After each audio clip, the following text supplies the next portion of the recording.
Guru Kripa Kevalam. Namaste and welcome everyone to Satsang today. Sadguru Shri Muji Baba ki Jai.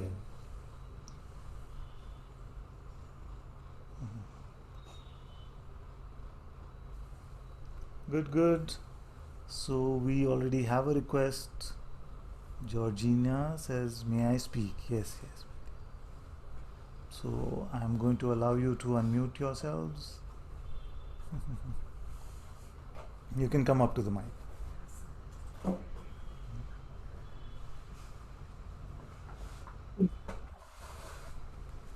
Hello. Hello.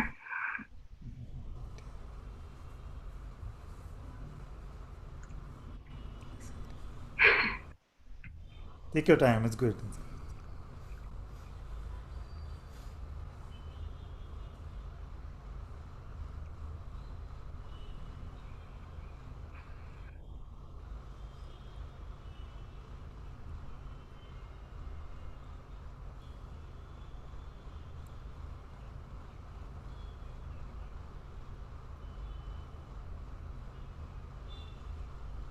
Just wanted to say that I'm here, and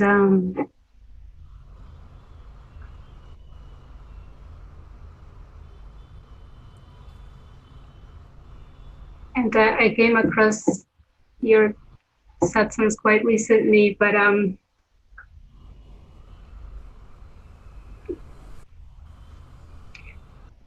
they're acting very powerfully here.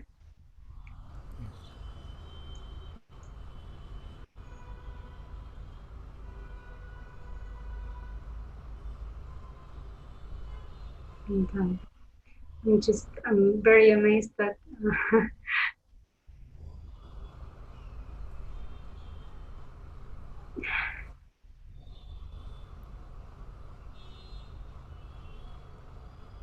just full of love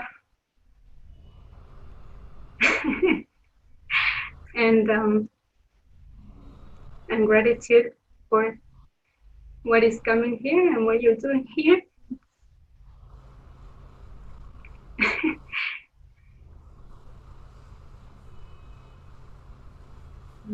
This life is becoming ever more precious.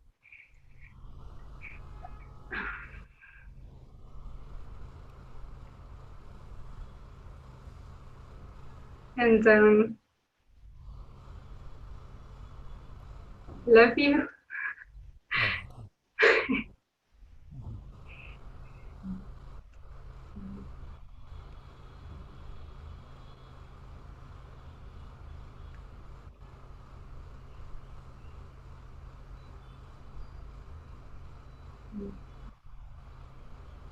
You're very welcome. You're very welcome here, and you already feel like you're part of the family. So, welcome aboard. It doesn't matter how long you've been in satsang or the sangha, doesn't really matter. Yes, It's I was actually in Rishikesh at the beginning of the year, and I was at the Guruji's satsang season, and someone from the translation team, who is also from India, told me about you, and I said okay. And then I just a few months later came across one of the videos, and instant explosion of love here. Thank you. so welcome, my dear. Everything seems to be open, empty, easy, or is there some doubt or worry or concern still? Not right now, no. Okay. Um, no, you're sweeping away everything. You're making it very, very simple, very, very direct. Yeah. As Oh, I happy to think hear that. someone said recently that you live in a recent satsang, someone said you leave nothing for us to hold on to, something like this. And it's how it's felt here too. And it's wonderful. It makes the surrender just very, very accessible, very here. Yeah. Thank you. Such a sweet Thank report. you. Thank you. Thank you so much. Thank you. Thank you. I love you. Thank you.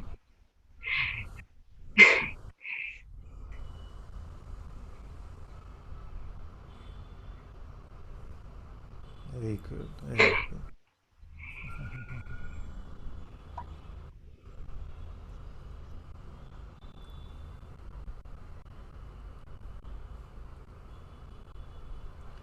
Okay, so one says, Father, experientially, time is getting faster day by day for me.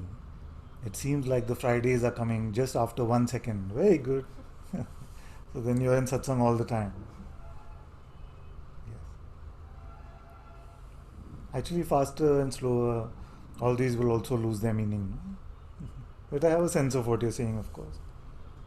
To be honest, it's a bit difficult because very often what happens here is that if somebody's been away for many months, I end up saying, "Oh, you went what 3 weeks ago," and then they'll be a bit offended because they feel like I didn't miss them or something like that. But I have to say that time doesn't have so much of a hold when we let go of these notional constructs of time and space. So many times you'll notice that time is so unstable. You see, many people in any way in the world say time flies when you're having fun. So you must be having fun. So that's good. That's good. But when you're burning sometimes, then it can seem like, when will this get over? Why is this stretching so much? You see, and maybe that is also grace. Maybe that is also grace that the moments of burning can seem elongated because we can look at them more carefully. Maybe that's good. And just speculating. There's no truth in any of that. Good, good, good.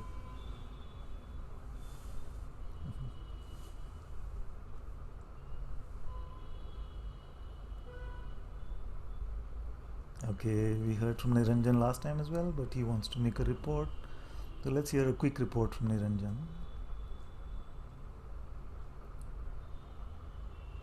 You can come, my dear.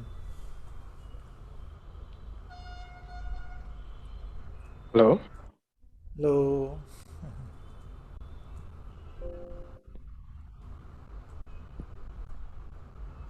Namaste, Father. Namaste, my dear. Namaste.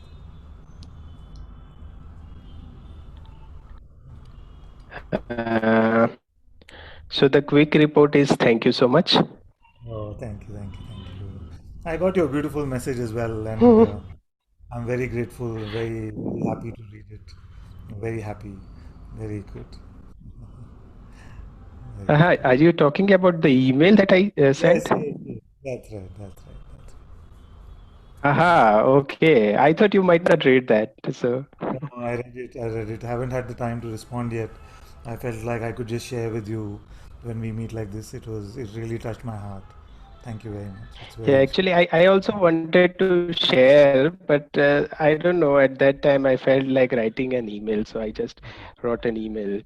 So That's good. that's why just. Very Anyways, good. uh, I don't have to say anything actually, you know that. But for for like last quite a few days, what I'm experiencing is a sense of lightness. Yes. Lightness in the sense like unburdening or something. Yes. Yes. So Very I'm good. feeling very light, and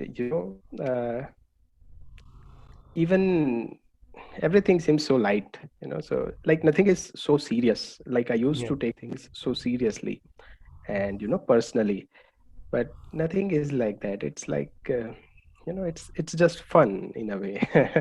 How to say that? So it's like So happy.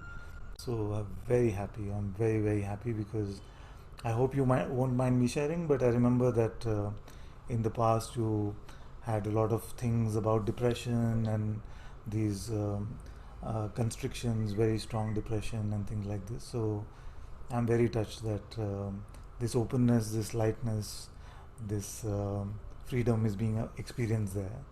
I'm very touched by this. Very good. Yes, Father. Those same kind of things are now like, very light. And just like when, the mind plays, it's like, there is no question of fear, but it's like just a gentle smile comes to your face. That's it. It's more of an innocent smile. It's not like cynical smile. You are criticizing the mind or nothing like that. It's just, just like more of a joyful, innocent smile comes. That's it. That's It's good enough. Just a yeah, simple, that gentle smile, forehead relaxed. That's it. That's the highest pointing. yeah, true, true. Don't Don't need make to. the orange juice. No making orange juice in the head. Yeah, true, You heard this orange juice example? No? This is a good one. So what true. happens is that these mind thoughts, they're calling them oranges, you know, and we will let them go. They have no trouble. But the minute we start to make orange juice, that is when the suffering comes. And sometimes we experience the orange juice as tears, you know, and we are suffering. So we're just squeezing. But the thing is that many times, because so many of you are such advanced seekers, you don't heed my advice when I say that just keep your forehead relaxed and that's it. You feel like, what kind of pointing is that? I have come to a Advaita Vedanta master and he's giving me some yogic instruction, not even difficult yoga. You see? But once you try it, you see that it actually works. You see, you just open up. You see, just open up. So that's a good trick and tip. Gentle smile, no making orange juice. We are good. Actually, that was not much of a problem here because I was not after anything like Yes. spiritual or so. Yes. So, like, I was not in search of self or God or enlightenment or nothing. I just wanted to be free from my depression. That's what I wanted to be free from the suffering. That's what I was looking for at all. So, uh, those things, I mean, they didn't play that much here. Yes. Very good. Very happy. Very happy. Very good. My dear. Good, good, good. Thank you, thank you, thank you. Thank All, you. Thank you so all much. Love you. good. Okay, next one. Sida, you want to come, my dear?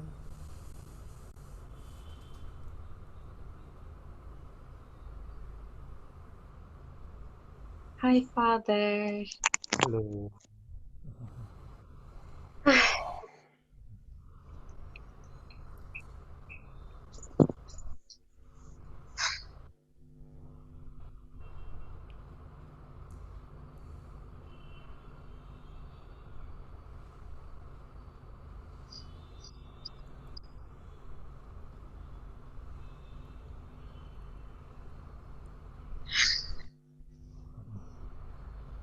Um, Today, I want to offer some things to you.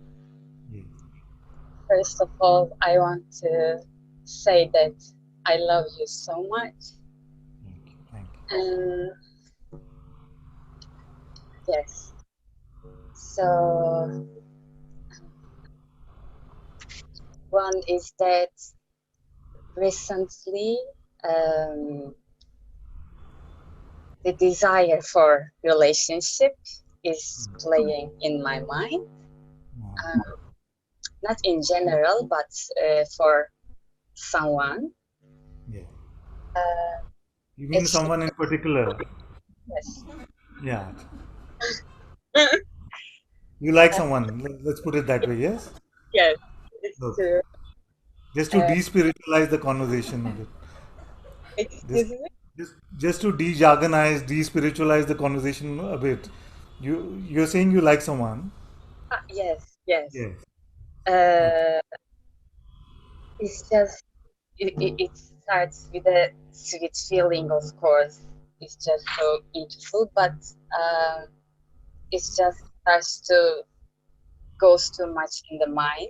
And I just want to offer it to you because it's just mm, it's like at the same time, I'm like the honeymoon with my being. I feel like Yeah. this. Yeah. So first it has started, I'm like honeymoon with my being, and then this thing starts to come up and play in the mind. So I truly want to offer this to you, and the desire to have a relationship also is here, but also it's nothing. So I just want to offer it at your feet. That's it. It's very good. That's very good. I like the way you put it. The honeymoon with your being. Let that become a permanent marriage. Let that become a permanent marriage. And from this marriage, and it's not even a marriage because there are no two, you are the being. The self is playing as the being. But I like the metaphor still, it's nice. May it become just like that, may it become just natural and easy that you're on this perpetual honeymoon, as you called it. And then whatever has to play out in this play of life, that can play out. As you know, that I'm not restricting anyone from what should happen in this worldly play of activity, nor am I encouraging it. So I'm neither encouraging the relationship nor am I discouraging it. I'm open to let being take care of that. Because the true honeymoon with the being is where being is just taking care of everything. No? So if it moves in such a way that you end up in what we call a relationship with this one, then all my blessings. If it doesn't play out that way, then all my blessings, both way, full blessings. It's all good. It's Thank all you good. so much. Thank you so much. And thank you for this opportunity to offer everything at your feet. It's just the most precious for me. Um,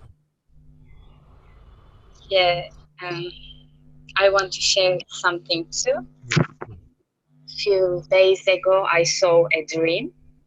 yeah. It was very interesting kind of dream, very strong one. And when I wake up, it was very strong dream. When I wake up, I was like, what was that?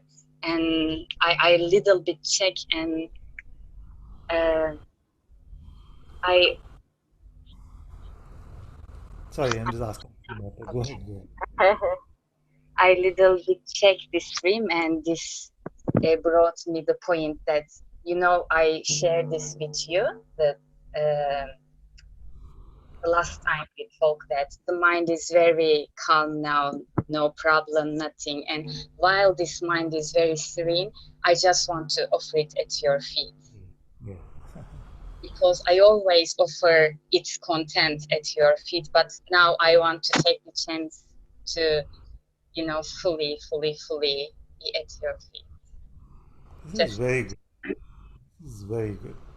I'm very happy with this because what happens is that to offer it when it is not troubling us, that is very beautiful, you see. Because usually what we want to do is we want to make a relationship with it when it's not troubling us. Mhm. So I'm very happy. This is beautiful. This is beautiful because to see that it's not causing so much trouble. It's quite calm and peaceful, and without taking a position of being anti-mind or something. It just, you see, because it's never telling us the truth of our reality, even in its calmness and its apparent peace. It's very beautiful that you offer it even now. So I'm very happy to hear that. so happy too. So, uh, yes, um, actually, I have bought your book, PDF version, and Ah, it's amazing, and I call it in myself, it's a magic book, the first time I open it, and it was amazing. thank you. And Thank you. yeah, thank you for this also. It's all Guruji's grace, all these books that come. Actually, I hardly have to do anything. I just share satsang, and then one of you takes on the seva. They feel inspired to just make a collection of the quotes or the transcripts. And all the books have happened in this way. And Amaya, of course, most of you know that she collected so many books she made from transcripts for so many years till her passing a couple of years ago. And then now Shruti has done such a good job with this new one with beautiful quotes and things, and also she's illustrated it very very nicely. So and all of you can feel free to just download it without having to pay or anything like that. So what I noticed is that we had some 12 books or something, and they've all been available for free on the website to download.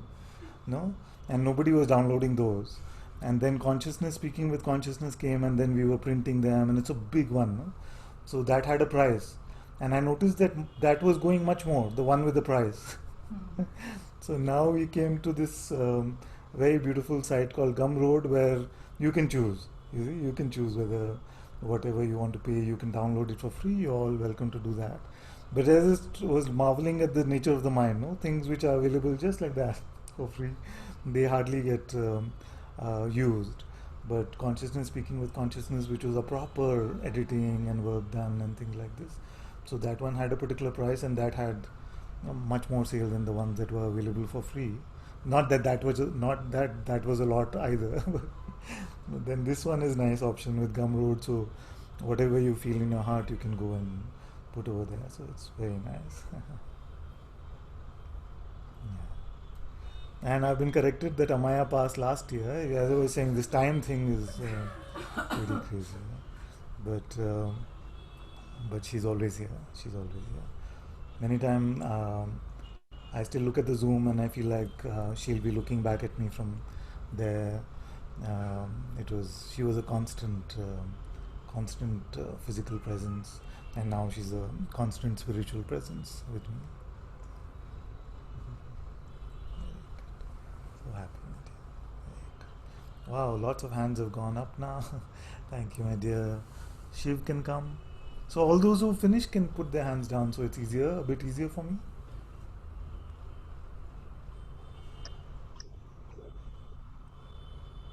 Hello, Oh, my can you dear. hear me, Father? Yes, yes, yes. You can hear me? Okay, Yeah. okay, okay. So, Father, for the past, I don't know, for some time now, I've been close. So, before I used to think that I've lost my aversion towards working now, and that I Ah, felt that's because after I met you, then it was a bit more light. But I don't know, for the past couple of days, it's been somewhat like that. yeah. I've been somewhat averse to it. So, I Ah, thought that they're like mind attacks. So, so then I would meditate and I would put my attention towards who is aware of it and all of that awareness. And yeah. then once, what can you say? Something intuitive it came up and it said that it might even be from hearing you. I'm not sure where it came from, but it was saying that you, I mean, go to that place. Who am I? Ask who am I? Go to what it points to, and tell the mind to speak from there. Like Mm-hmm. uh, taking yourself to be that. And Yes. I've been gradually doing that, and sometimes I don't know, it's been a bit lighter, but I've noticed one thing that, I mean, it's not a complete recognition, I don't think it is, but at times I've been able to notice how that one has no desires, that one does nothing, but this idea of duality is still there. That there is this who am I, and then that is distinct from everything else, and there's nothing which is on the same class, anything that can be compared to it, but it's still different. So can you give me some pointing to or something that I can do to get rid of this duality? Yeah. Thank you for sharing that. It happens very organically here as well. Sometimes there's full on energy towards work. Sometimes I don't want to touch my computer at all. So, Hmm. or especially touch it for work. I may want to watch a movie or something like that. That's fine. So it and I allow it to play naturally. There's no need to manage so much any of that, because what can happen is that we can trust life, and life unfolds and unravels in its own beautiful way.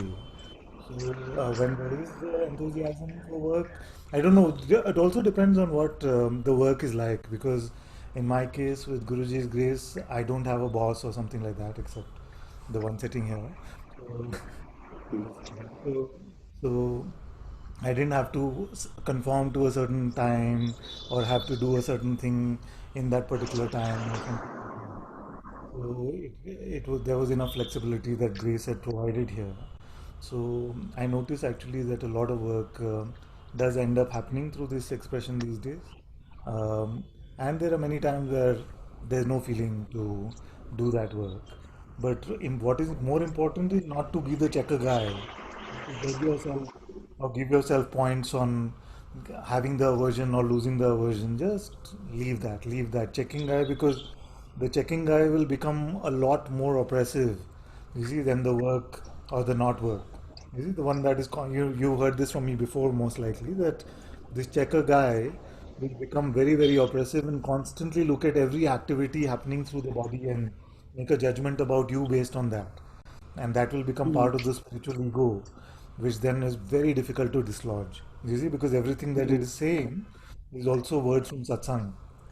You see? So good, you have the weekend coming up now. Yeah, Saturday is Sunday. You don't have to No, worry about this. I get a one holiday per week, and then that I've taken as Friday, so that I Ah, can talk to you freely. ah, So so my weekend is today. just allow Hmm. the body to unfold how it has to unfold. Yes. Hmm. And trust the Hmm. grace. I know it's difficult if you're in a very fixed sort of work environment and there are deadline pressures and things like this. But Hmm. even that works out. I've seen mostly sometimes there are customer expectations and they want us to make some presentation or something with a deadline, and Hmm. it still works out one way or the other without having to think about it too much. Is the Okay. easy way. Easy is the easy way. Just board the Guru train and let every station Hmm. be what the Guru decides. It's completely fine. Even this duality thing, Yeah? Forget about duality. Duality is only when you think about it. I didn't get you what? Duality is only when you think about it, no? Duality and non-duality. Like if you make Hmm. non-duality a thing in your mind, then that is also duality, isn't it? That is also Hmm. Hmm. opposed Hmm. to something. Hmm. So, Hmm. so just don't worry. Right. And Thank you. I want to Hmm. say one thing that as you progress, actually, you see, and progress Hmm. also is just a mythical notion, but as you progress, you will find that the instructions get simpler and simpler. Hmm. Hmm. Hmm. You may feel that as we are maturing more and more, the instruction will become Hmm. more and more what is the true reality of consciousness versus awareness, and what is the mechanics of Ishvara versus Paramatma. You see, but it's not like that. As you're maturing, then the Hmm. simplest instruction you will see is is the most potent one. You see, initially the same thing we hear it in a different way. You see, we hear it as somebody, we hear it as a person. Now we hear it as being, as consciousness. You see, so when I say let go and don't worry, I'm talking to you as consciousness, allowing it to remain open and empty. You see, maybe this Hmm. thing. So don't worry about aversion, don't worry about work, don't worry about duality, non-duality. All of these notions, forget about them.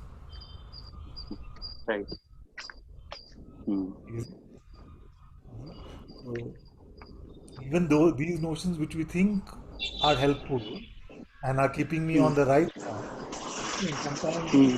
they can seem to play that role, but ultimately even they have to be let go of. Hmm. Hmm. Hmm.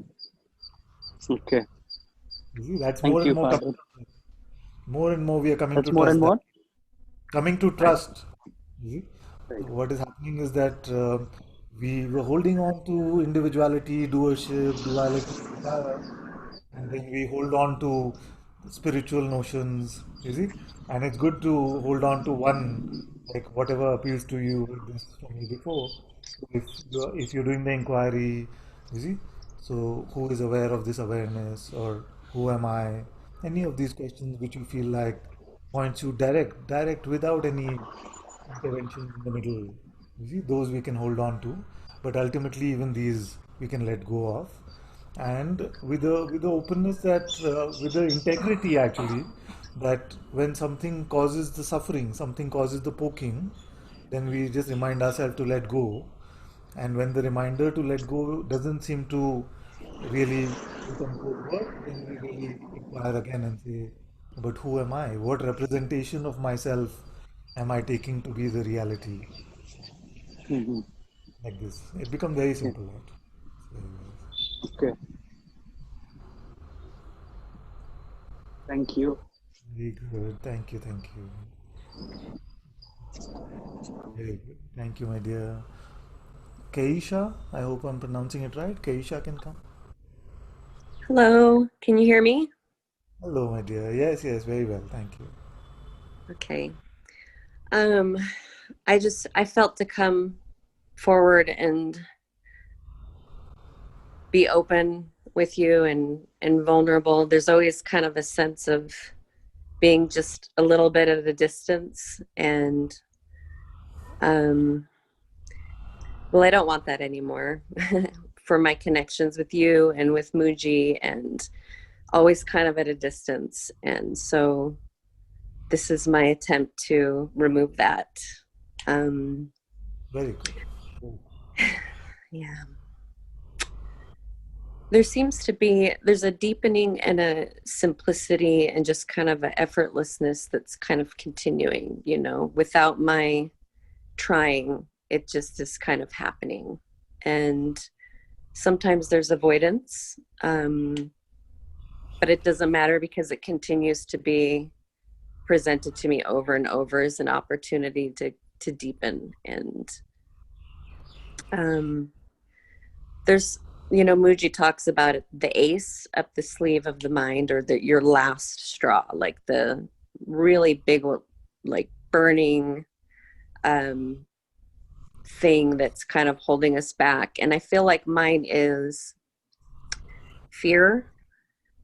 And I always thought it was fear of rejection, or fear of being replaced, or fear of abandonment. And I tried to look deeper into that fear and what it actually was. And it feels like maybe it's even just fear of disappearing. So like fear of death, or fear of ego in disguise of fear of rejection through relationship. And well, there's really nothing to it, but I just want to bring it to you somehow, or gain clarity on it, or be able to release it, because I feel like it really, when it comes up, it burns, and it really comes up strongly. And I kind of just accepted it and reacted to it as if it was me. But I see that it's really detrimental and holding me back in being. So I guess that's it. I mean, I don't know where else to go from that. That's good. That's good. So, first, I want to say to you that very well spotted. Very well spotted. Because this fear, you see, is primal. It's primal. And the minute, the instant we meet ourselves in our nakedness, in our openness, without any sense, any mental sense of any of this, you see, that is when this primal fear, it can feel like the fear, great fear of the great unknown, it can feel like the fear of death, it can feel like fear of just completely being lost, you see. So, and most, I don't want to say all, but I can say most who come to their freedom have to cross this fear, have to transcend this fear. You see? Now, Yes. the best news is that the fear is completely unfounded, of course. And you realize that as well. And yet it shows up because it's a primal instinct in a way. You see? So, because I know very easily I will say like this, you see, you are free, empty of any conditions, any notions, you are free. But what happens is that then we are no longer making sense of any of this. You see, there's no longer the difference between the manifest and the unmanifest, no longer the notions of time or space, no longer the notions of yesterday or tomorrow, no notion left of up or down, of God or myself. All of these dissolve. You see? Then what happens is that something very primal shows up there, you see, and this can feel like death, you see, because we feel so lost. It's like we are floating in limbo or something like this. No, it's just like, what's going on? You know, what's going on? And then the mind comes as a friend and says, "Ah, okay, I'm going to help you make some sense of this. You see, because you have to leave this nonsense. You have to leave this nonsense. Let's make some sense of it. What is happening to you is an awakening experience. You see, and that is the end of the awakening experience. The minute we have determined that it is an awakening experience, that's the end of it. The minute we have gone back to reliance on this mind to label what is, you see, then we are back into the limited labeling and back into the limited identification. So I just want to say to you that this fear, you see, just let it wobble as much as it wants. You are in safe hands. You are completely safe. You see, nothing will happen to you. It is my guarantee. You see, nothing will happen to you. It will wobble around for a bit. Nobody can guarantee how long it will wobble. You see, nobody can guarantee how long it will wobble, but I can guarantee you that it's unfounded and you will not be harmed in this process. So you don't have to fear the fear. Don't fear the fear. Yes. Let it play Fear the out. fear. Yeah, don't fear the fear. Let it play out. In fact, if you want, it's sometimes easier to even have a little bit of an inviting attitude towards the fear. You see, you Yes. can Yes, I like found that. kind of open invitation and say, "Okay, I'm here. Take what you will. Take what you will." And once you make yourself available in this way, you see that nothing true can be taken, nothing true can be harmed. You see. Nothing real can be threatened, as it says in the Course in Miracles. You see. So nothing real can be threatened. Mm. So like this, it's very. I want to reassure you that it's very natural for this to happen, and it's maybe a symptom of your coming to your freedom, and allow it to play out as much as it likes. I'm with you. I'm holding your hand through this. Thank you. Nothing will hurt you. Nothing will take Thank you you. from. Thank you This is so very much. very useful. Very It useful. is, it is. And I've found with the fear too, like it's to isolate it to its simplicity is better, but there's been such a story around it for so long, an identity about rejection or replacement or not good enough, but isolating it is just fear. It's just pure fear. And so I just even leaning into it, like you said, is without the story about Yeah. rejection or anything like that, like a pure fear, I think is going to be Yeah. really helpful. Very good. I'm so happy to hear this report because very often I say describe, don't explain. Like you have done today, you've described, you've not explained in the sense, and these words are a bit confusing. We are stuck with the usual vocabulary, so I can deconstruct that a bit. When I say describe, I'm just talking about you saying that there's an experience of a fear, you see. But if you make it part of a story, if you make it like part of a narrative, then it becomes more of a description and then it becomes very difficult to deal with. So, very beautifully, you said just to notice it as a pure perception. And of course, we are just communicating, but when we are noticing it as a pure perception, even the label fear is not there. You see, even the label constriction is not there. It's just noticed as a pure perception. You see, of Yes. course, not Yes. the label of perception or anything. It's Yeah. just Just the noticed, happening. just happening. You see? So Okay. this is very good. This is Thank you. very. In fact, this is the true meeting. This is the true meeting with what is showing up.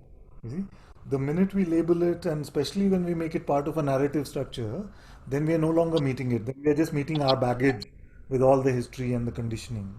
The true meeting Yes. happens empty of these. You see, so Yes.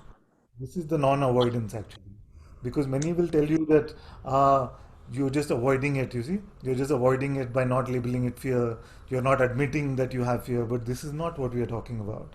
We meet it completely openly, completely with full acceptance. You see, but the label sometimes carries too much baggage, more than the condition itself. Many times it is a label. Like, how does one deal with fear? It's impossible because that is a label. fear in itself is a term which carries so much baggage. But when we say, okay, there is this, you see, Yes. and it is just noticed, Yes. to be fully met, fully met. You see? Yes. I hear you. I hear that. Thank you. I do. And it's the same fear. It comes up sporadically, but I feel like it's always a hum, right? It's always kind of just there, but it comes up full force once in a while. And when I went on a retreat with Muji, my last retreat with him, this burning that I felt periodically was full on all night long. It was the same burning in the chest, and it's all the same thing. It's the same.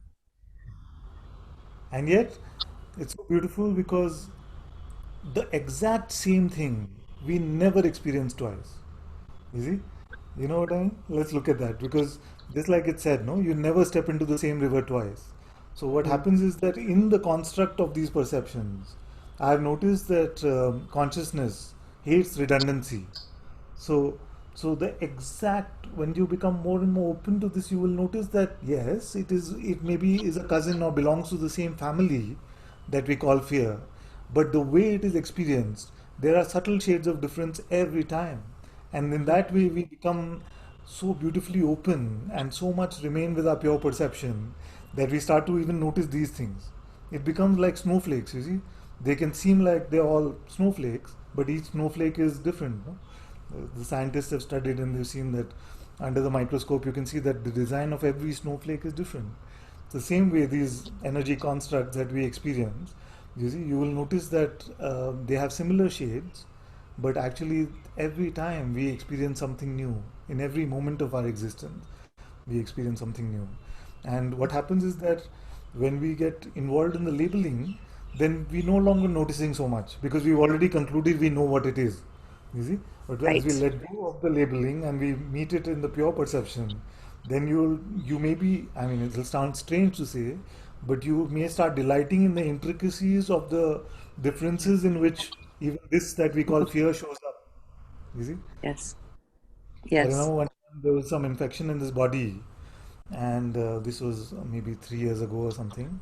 And I was just enjoying it so much. I was feeling like I'm just floating in chocolate sauce or something. Because you know, with the fever comes, no, there's this very these things. I don't want to call them energies, but there's just energetic constructs that just want to like that. So I just feel like I'm just floating in some chocolate sauce, you know. And then somebody told me, I don't know, if it was Garima or somebody said, enough now. You have to start taking antibiotics.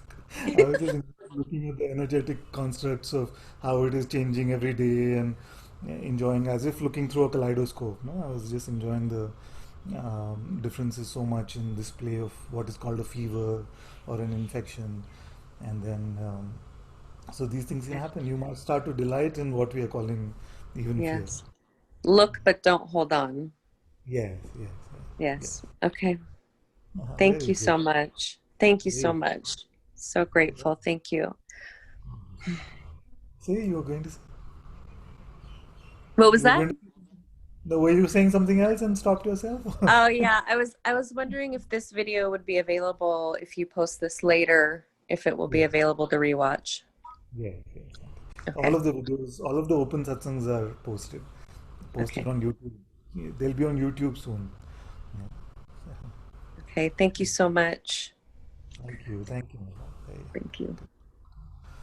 very good. Okay, there's something on the chat, and then we go back to the hands. Okay, there's more than something. Okay. One says, Namaste, dear Ananta. Last time you said that we don't have to worry about anything because the Guru takes care of it. I would like to leave all my worries about getting it fully or not at your feet. Very good, very good. Thank you very much, dear Ananta. I'm so grateful to life for having you in my life. God bless you. Thank you, thank you, thank you. God bless you too. Because I've seen that I used to say actually initially when I started sharing satsang maybe 6 years ago that those who are seeking God are much happier than those who are seeking money or relationships and things like this. But over the years, having met so many spiritual seekers, I don't make that report anymore.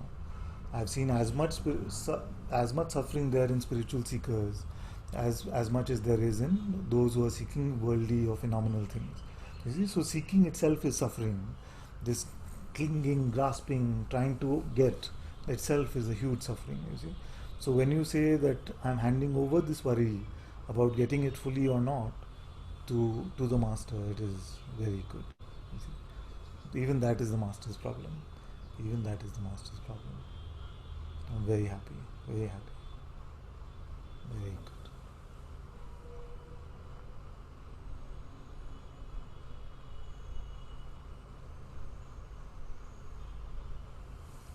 In your inner space of openness, emptiness, allowing, acceptance. So, I feel like I want to clarify a bit. I hope my instruction was not heard as if, oh, you don't need to now inquire, or you don't need to meditate, or whatever spiritual practices you enjoy to do. You see, or just remain open and empty, or surrender. You see, whatever the feeling is, that can continue to happen. I'm just saying that from your inner openness, from your open acceptance, instead of the constant sticky grasping and needing, you see, just from that openness, all of these outward seeming activities can continue to happen if that is how consciousness wills it. You see, but we are no longer obsessive about getting it. You see, because it's not getting something. Freedom is not getting something. It's just a simple recognition of that which always is and always was. So you're definitely not going to get anything, and yet it is the greatest gift that you're going to get. So I'm very happy. I'm very happy with this.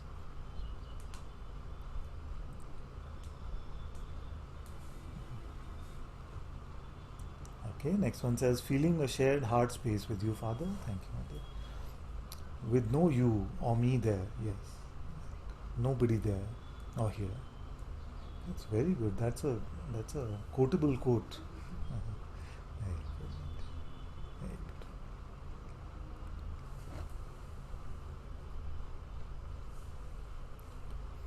Next one says, Father, I sometimes feel that tough decisions are avoided basis excuse that the decision maker does not exist, but the person comes back into play in easier, more enjoyable situations. Very good. Again, well spotted. You see, this is very good. So these are all variants of what I call half surrender. You see? So what happens is that based on our conditioning, based on our pool of vasanas, what can happen is that some have a surrender, which means that when they feel like the outcome was good, they feel like I did a good job, so try it. You see, but when the outcome doesn't seem to be so bad, so good, or it seems to be bad, and say, God, why you always do this to me? You see, so good stuff I do, bad stuff God does. You see, there's also the reverse. You see, if you feel like anything that goes wrong, you feel exceedingly guilty, and they always mess it up. I didn't leave it to God. You see, I messed it up. And things that go well, thank you, God. You see, this is maybe a sweeter one, but still half surrender. You see, so to come to this recognition that the doer and experiencer are one and the same being. You see, the beingness. You see? And the idea of the individual decision maker, the individual doer, is just a fallacy. That recognition, that is the important recognition. Everything flows smoothly from that space, from that acceptance, from that openness. You see? So we cannot fool ourselves with halfway surrenders. You see, sometimes we surrender with one eye open, I call it. You see, I surrender to you, and all is yours, Father. Many tell me like this also, and that surrender lasts only till things seem to be going well. You see, the minute things don't go well according to our mind, it's just like, Father, I surrender to you. Look at what you've done. So then that is not surrender. We have to surrender our expectations of the outcome as well. No? So then let's repeat this question. I sometimes feel like the tough decisions are avoided basis the excuse of the decision maker does not exist. Okay. So this is a bit nuanced, so I'm going to share a bit about this. So many times we notice that we are no longer relying on our mental guidance so much. You see, we are relying more on an intuitive feeling. You see, but if you burden this intuitive feeling with the notion of right or wrong, then it's no longer intuition. You see, if you trust intuition, if you trust the Sadguru's presence, then right or wrong doesn't matter. It is the will of the Sadguru. You see, then is Guruji's problem, whatever is playing out. Many times, what happens is that you may feel like you went to your intuition and there is no guidance which is arising. And in that time, you can even trust that. You see, trust that guidance of no guidance. That's also guidance. You see, sometimes you may notice that you feel like you have to take a choice between left or right. You see, and you can't, like the intuition is not saying left or right. You see, then you're just standing still, and to the world you may look foolish. You see, to the world you may look foolish, and you may feel so diffident because you're feeling like I've just become so powerless now or something like this. But all of this is not needed. You can trust your intuition even in the intuitive silence. You see, even that is your guidance. You see? So if your feet are not moving themselves, if you feel like you need some guidance, your intuition is always available. And even when it is silent, then the silence itself is the guidance. You see? So don't look at the silence of the master, the silence of the divine presence within you as something like a letting like a reproachment, or the master has abandoned you or forsaken you or something like that.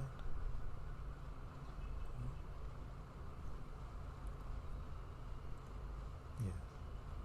So all these are various nuances, the plays that the mind can play with regards to this apparent choice making, decision making.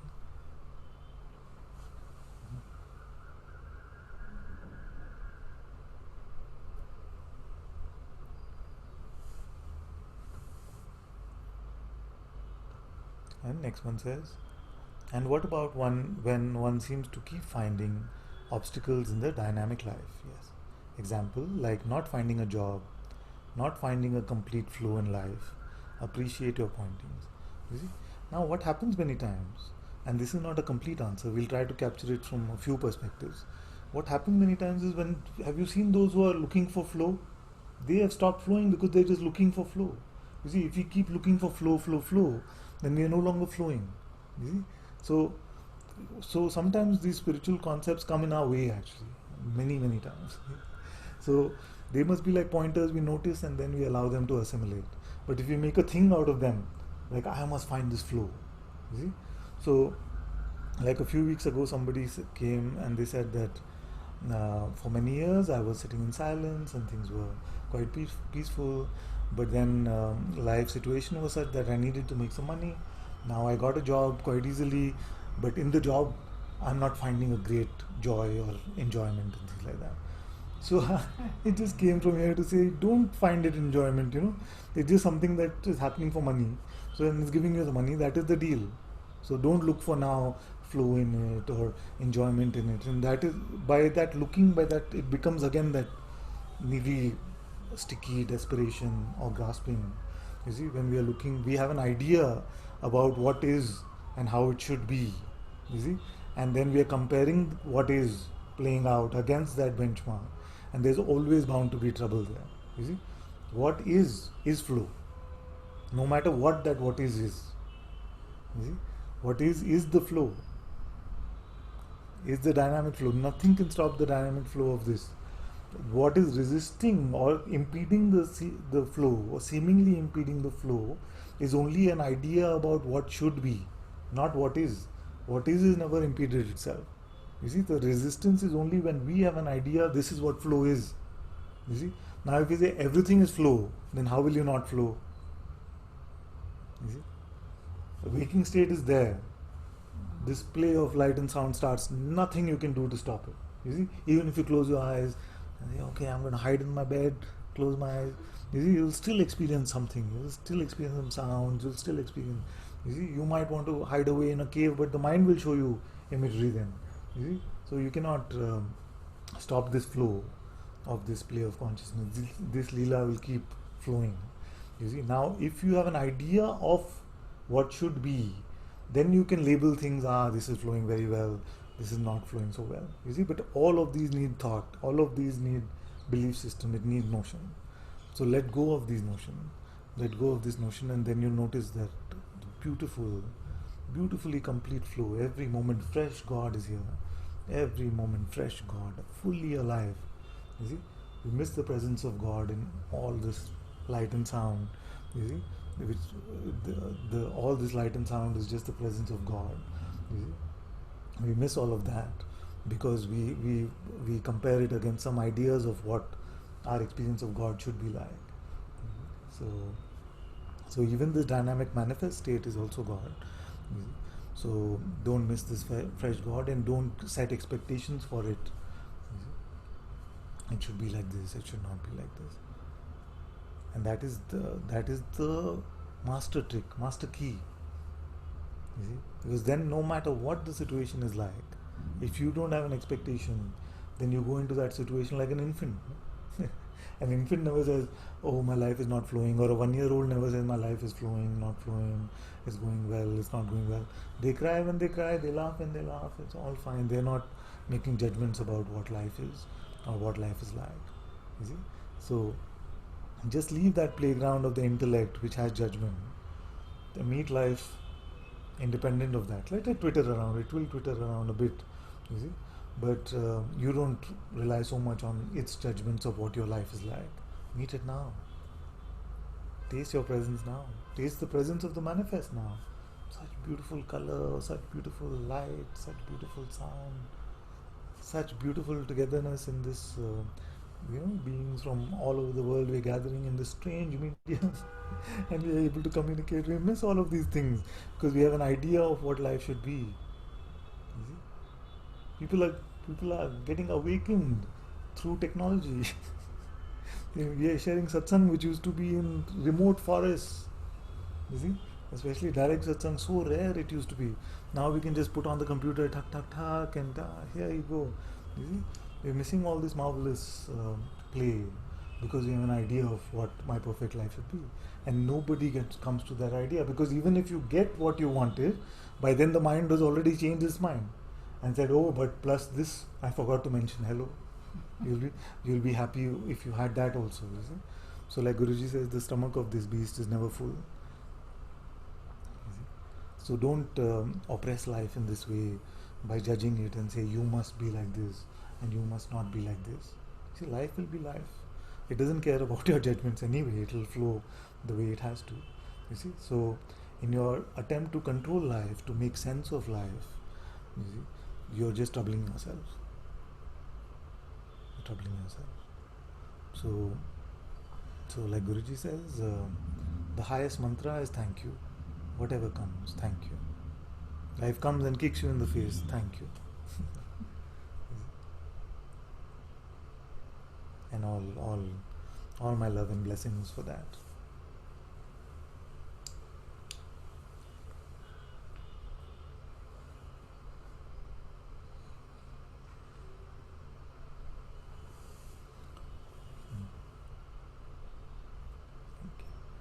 Then next one says, also the primal fear you spoke about earlier, does everyone on the path to freedom need to meet it? No. I wouldn't say that consciousness is ever that limiting where it says everyone. You see, many times when it's mostly we say everyone, just to make the conversation simpler. You see? So speaking broadly we can say yes, everyone, but really because you're asking specifically, no, because you will in fact have a completely unique outer experience of this freedom. You see, many times what can happen is you may see like this one sitting on the hot seat and something happening with him, and you may feel like till that happens to me, till then I'm not free. You see, but the approach actually should be the opposite. The approach should be, okay, that one got taken by that expression, so that is not going to happen here. What is the fresh thing that can happen here? You see, then that opens us for fresh experiences. But if we keep saying that it has to be like that or it has to be like this, you see, then we put ourselves in a box. So I'm waiting to hear your report on how consciousness played it out in your case. It doesn't have to be like that. But and yet I have to say that it's a very, very, very common experience, and there are books about this. You see, like in India we have the Katha Upanishad, which is a beautiful book about a dialogue with death. You see, a dialogue with death, because death comes. You see, and in that book, what happens is death it comes, and then actually it's a representation of the mind saying, why do you want freedom? Why do you want to go beyond life and death? I will give you the best things that are available here. You see, I will give you the most money, the best relationships, the best healthy body, everything, big palace. You see, and death speaks like that. But these are the trump cards of the mind. They'll say, I give you a good life, you stop this nonsense, you see, do all of this worldly stuff, and let go of satsang and things like that. He'll come and present these options to you because you're experiencing this wobbliness, you see, of the unknown. Because we have learned ever since we were very young, we've been taught and we have learned to live inside these notional constructs of time and space, of up and down, of left and right, of today and tomorrow. When you're empty of all of that, in that divine instant, you see, in that divine instant, then the fear can be really, really strong, because all the construction goes to waste. You see, all the construction of this our seeming world comes to naught. You see, comes to nothingness, and that is a very, very primal taste of your own reality. And as a defense against that primal taste of your own reality, then the mind will come and offer to you all that it has to offer in the world. You see, but with the master's grace, you will say, no, I pass. You see, pass.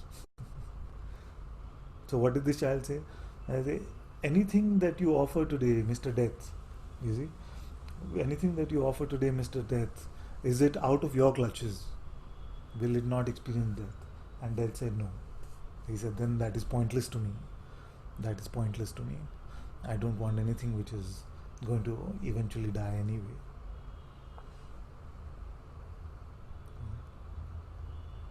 Very good.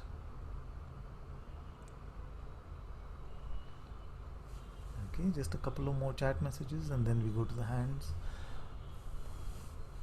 There is a desire here, Father, that is coming up almost every day, to hear the knowing of the heart in your voice, like guided meditation, placing this at your feet, as it is not going away. Aha. Well, in a way, it is. They must already be there in my voice somewhere as the transcripts, but I have a sense of what you're saying. I'm going to look at the book again and based on your request and see if something like this flows from here. But thank you for bringing this to my attention. Let's see how it goes.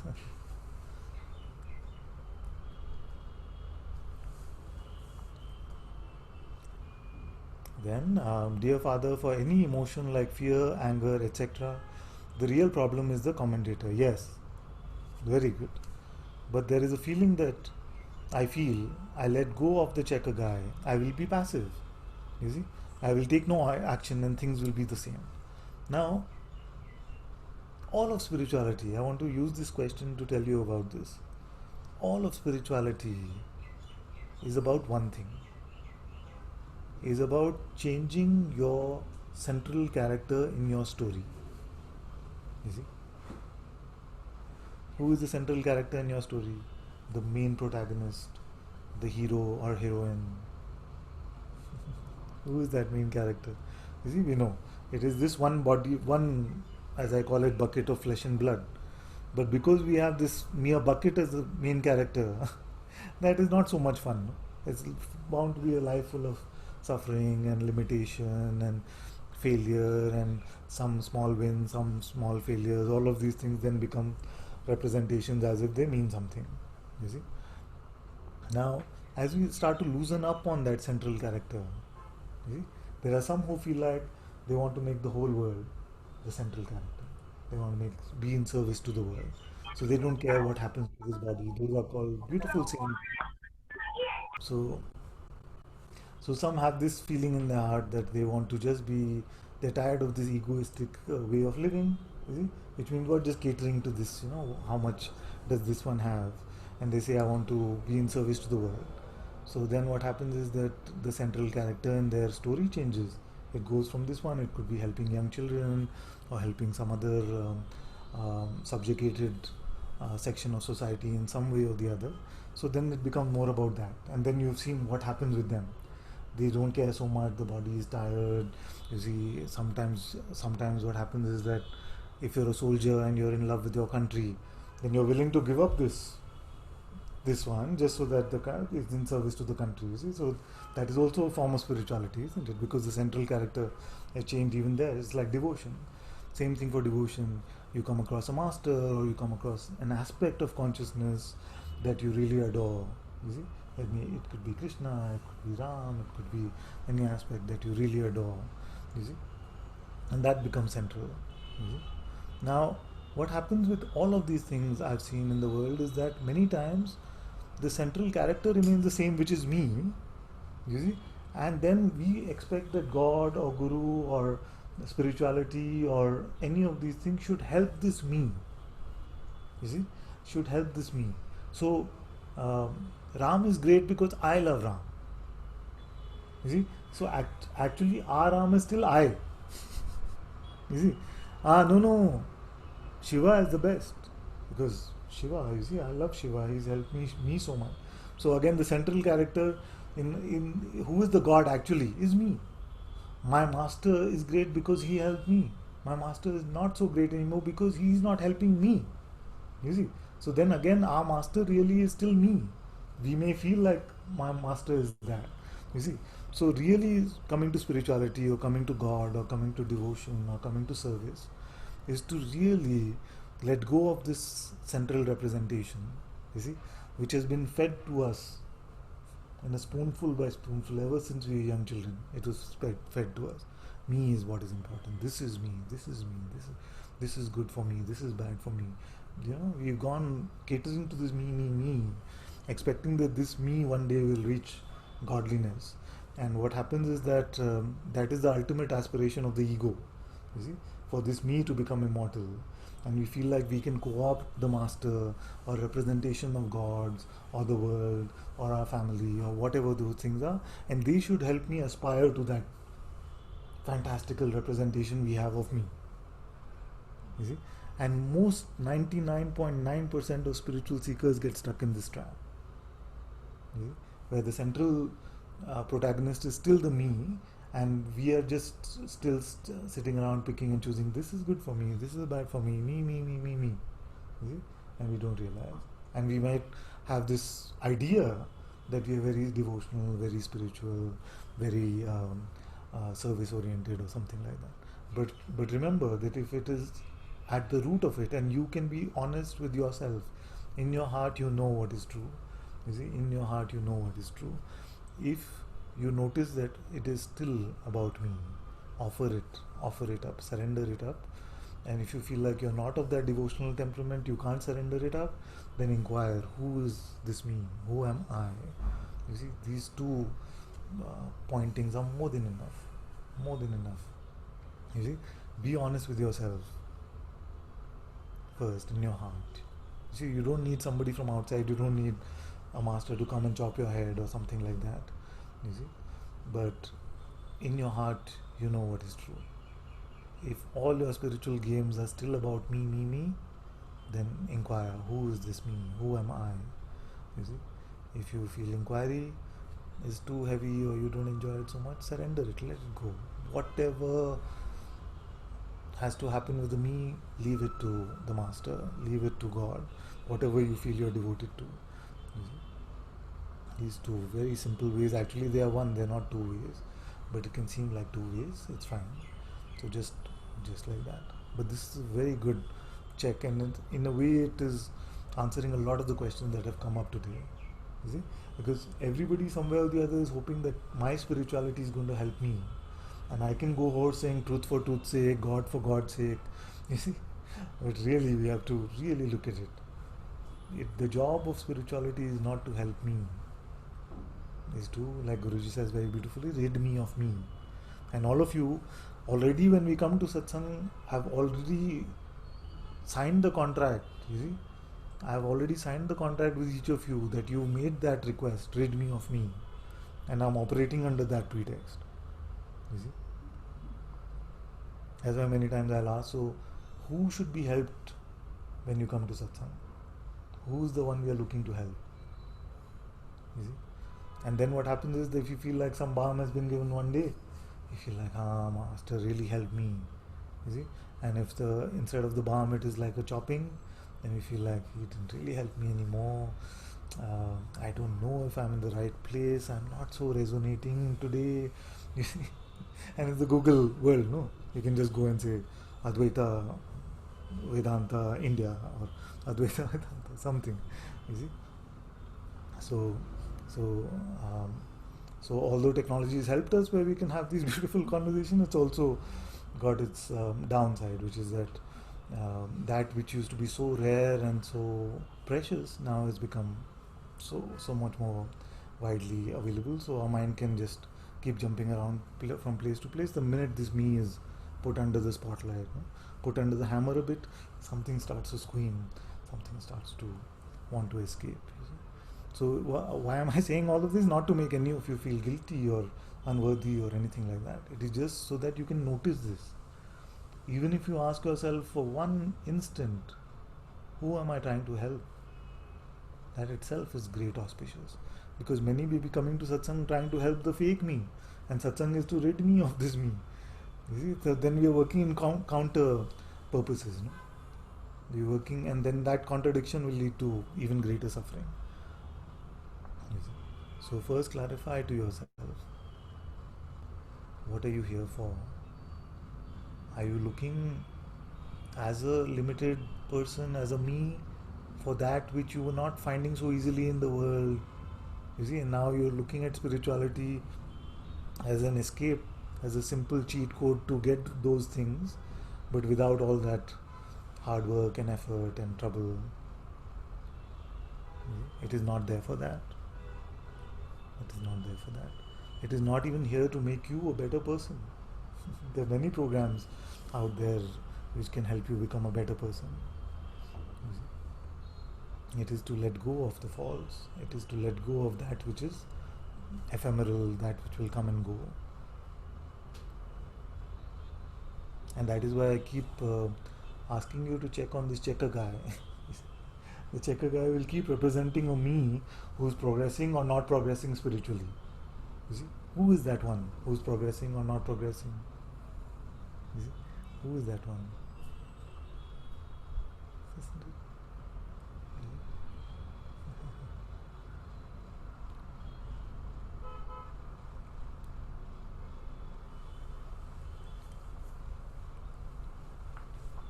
I'm inviting you home. Inviting you home to where we are one, where there are no two, where all of these things which may bother you so much today, you will see them as nothing. You see, tiny flickers of energy.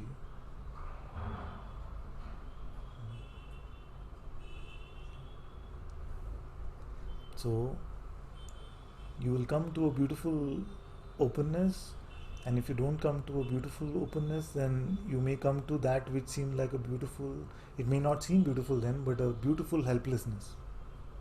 You see, a beautiful helplessness where, like Guruji says, you run out of moves.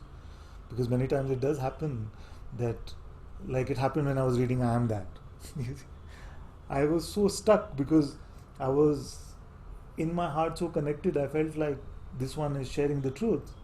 But in my mind I was so confused because I couldn't figure what is this I am. You see? So I couldn't leave and I couldn't meet. And it squeezed something so strongly out of me. Just squeezed that, all that frustration and irritation and anger. You see? So it does happen many times that we come to a master and we feel like this master is going to help me till you recognize his true intention. You see? His true intention is like, get out of the way, you. You know, get out of the way. I want to meet God. I don't want to meet you. I want to meet God. You see, that's what the master is saying. You are still here. No, you leave. I want to meet God. You see, like that. So, so, so this feeling that we may have, or this expectation that we may have, that we come to a master so that he can help me. You see, when we realize that really it is not about me, the master doesn't care about me at all. That is a very, very tough realization to come to. You see, the master loves your reality, not your falseness. You see, not your facade. The master does not love your mask. The master loves what you are, because that's what the master is.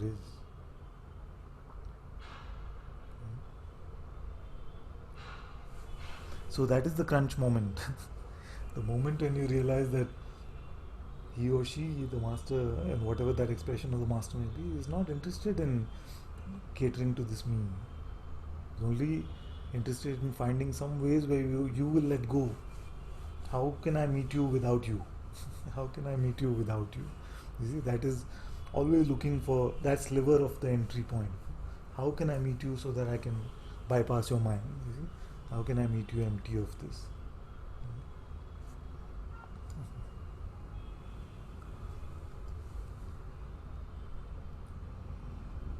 Okay, some hands have been up for a long time, although some chat messages are still there. Let's look at some of the questions. Praharsh can come first.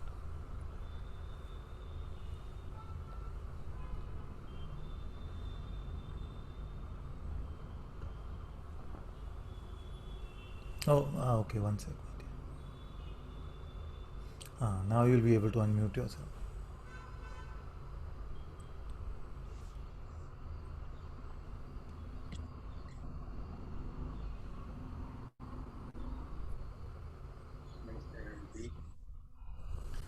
We don't hear you so well, my dear.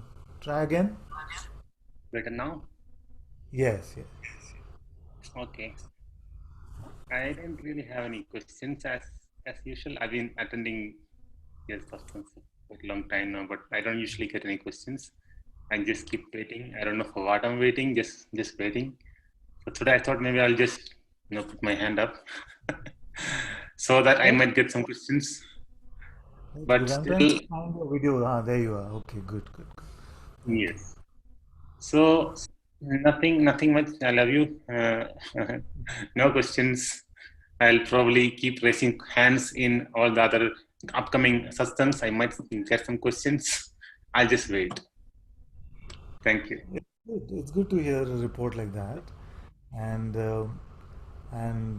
this same, because I noticed that you're speaking from a true space of openness at this moment. So, sometimes what happens is you come up on the hot seat, and your question is already gone, or there was never a question, and then we feel compelled that I have to think and come up with something.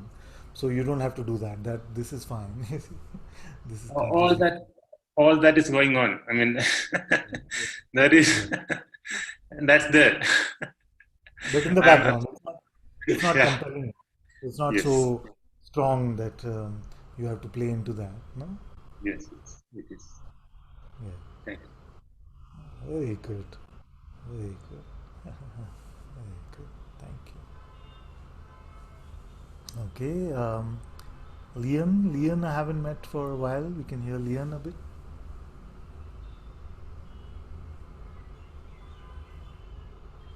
Ananta-Shi, namaste. Namaste, my dear. Namaste. So, as I'm hearing satsang, I was feeling like this strong vasana coming. It is completely seen, but somehow it takes some space in the body mind. And it has to do with this sense of responsibility and finding like my place in the world and in society and show and all of that. Yes, it's seen that it has nothing to do with me, um, but somehow it's still there, and it has been playing out for a time.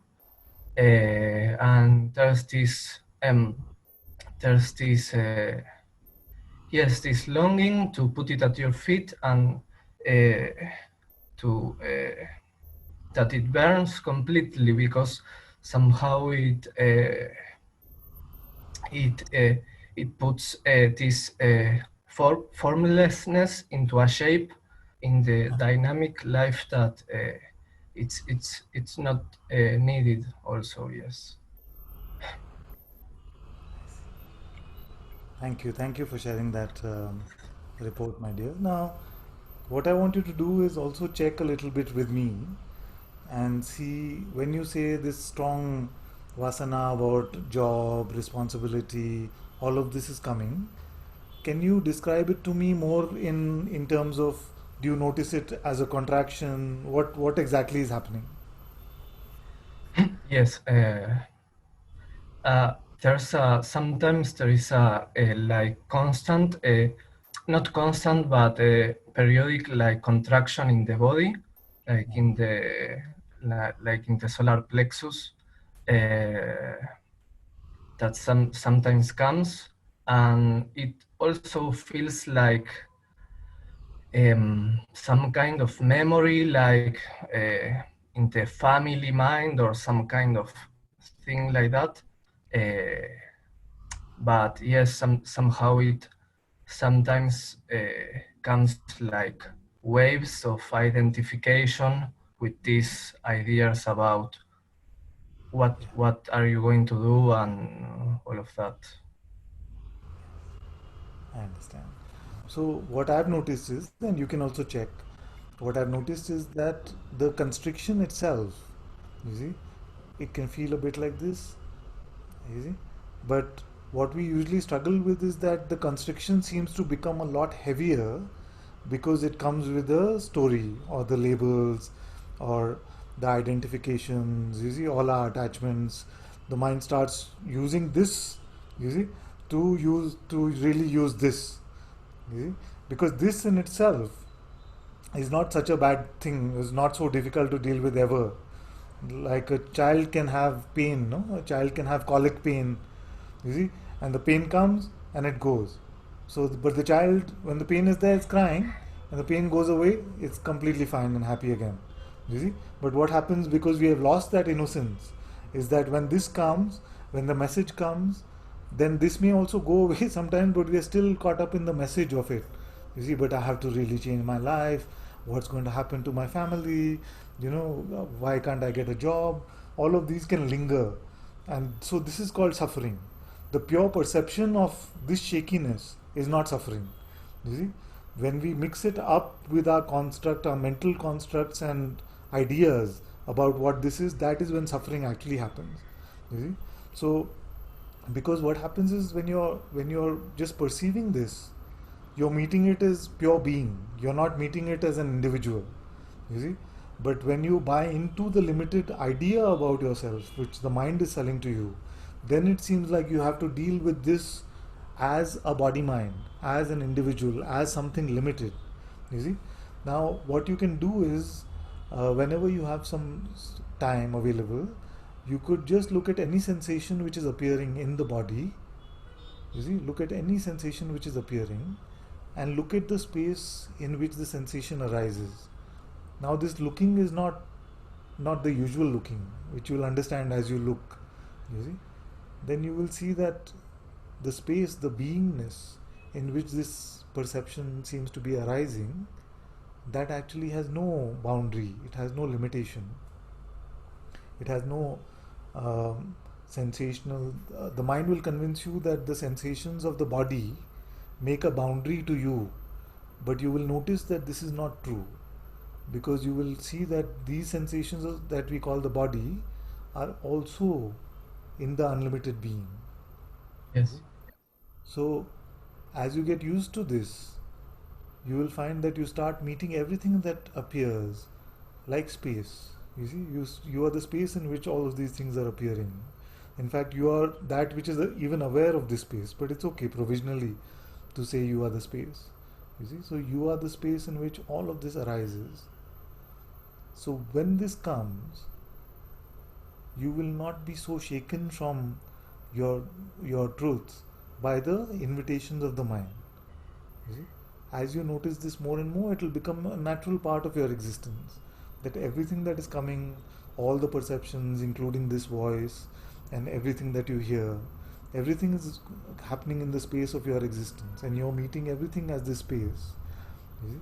So you'll get so used to it that even when the so-called negative emotions or sensations or conditionings will come, you will not be shaken so easily by the mind saying, no, no, but you are not the space, you are just a person, a mere body mind.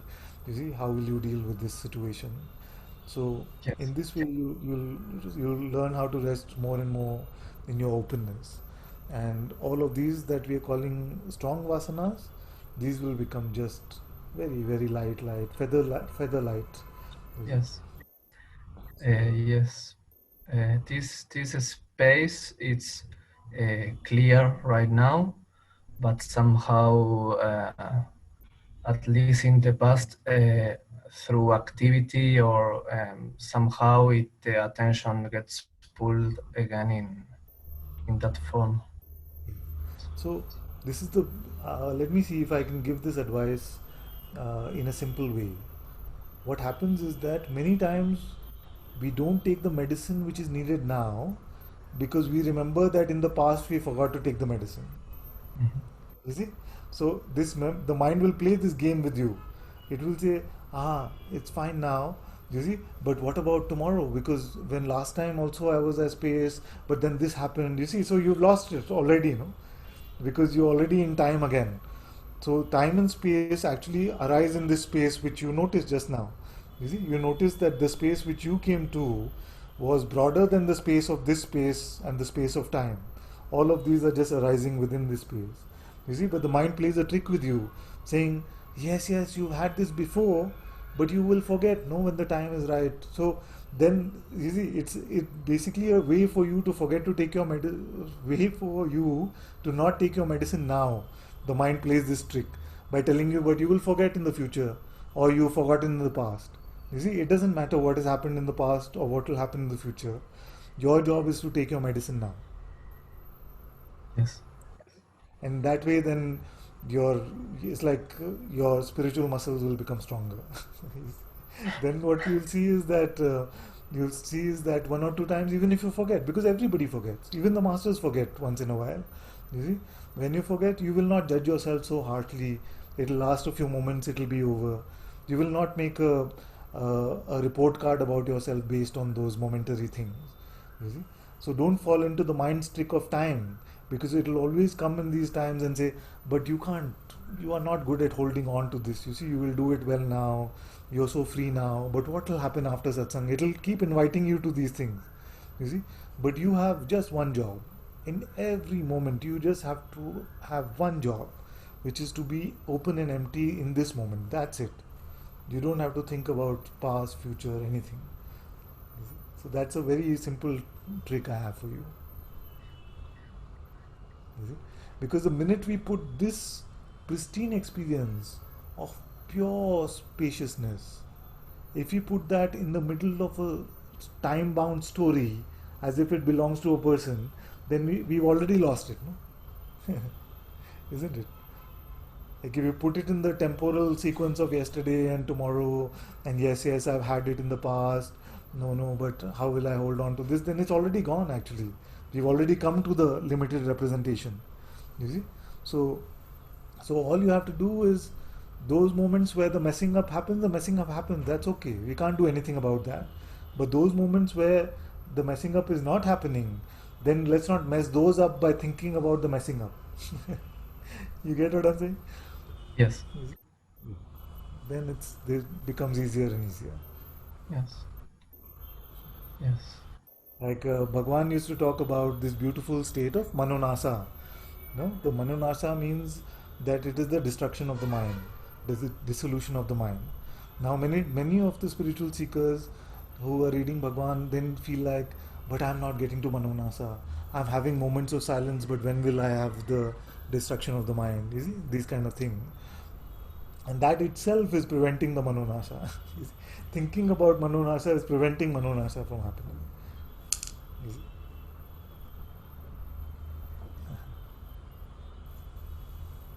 Very good, very good. Thank you, thank you, Thank you. thank you, my dear. Very good. Okay, Vinny has her hand up for quite some time. You can come, my dear.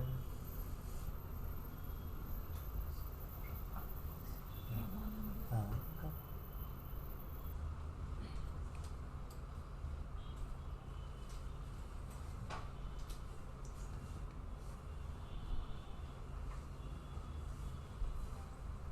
Vinny, I don't hear you, my dear.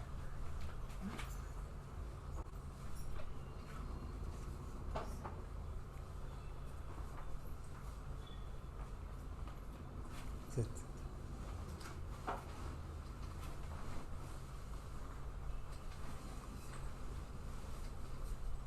What's happening with Vinny?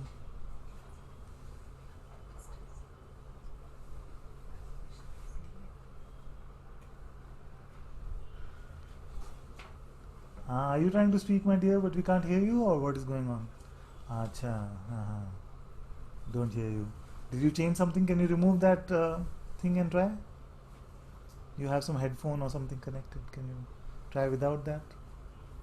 No, no, I mean, is it connected to the computer or what is it connected to? You just look at your settings once more and we come back to you in a minute.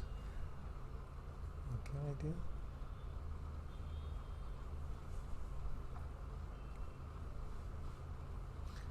So just see if that works because it was working well last time. In the meanwhile, can I hear what Madalena has to say and then we come back to Vinny? Hello. Hi, thank you. Welcome.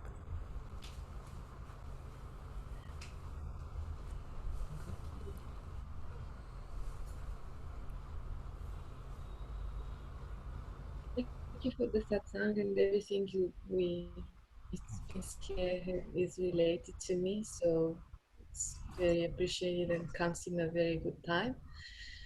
Now, one of the struggles I have when you spoke to Lian about the space, Yeah. my mind says to me, I can't reach the space. And it gets really physical, and my body constrains, and there are lots of forces and energies that prevent me from reaching that space.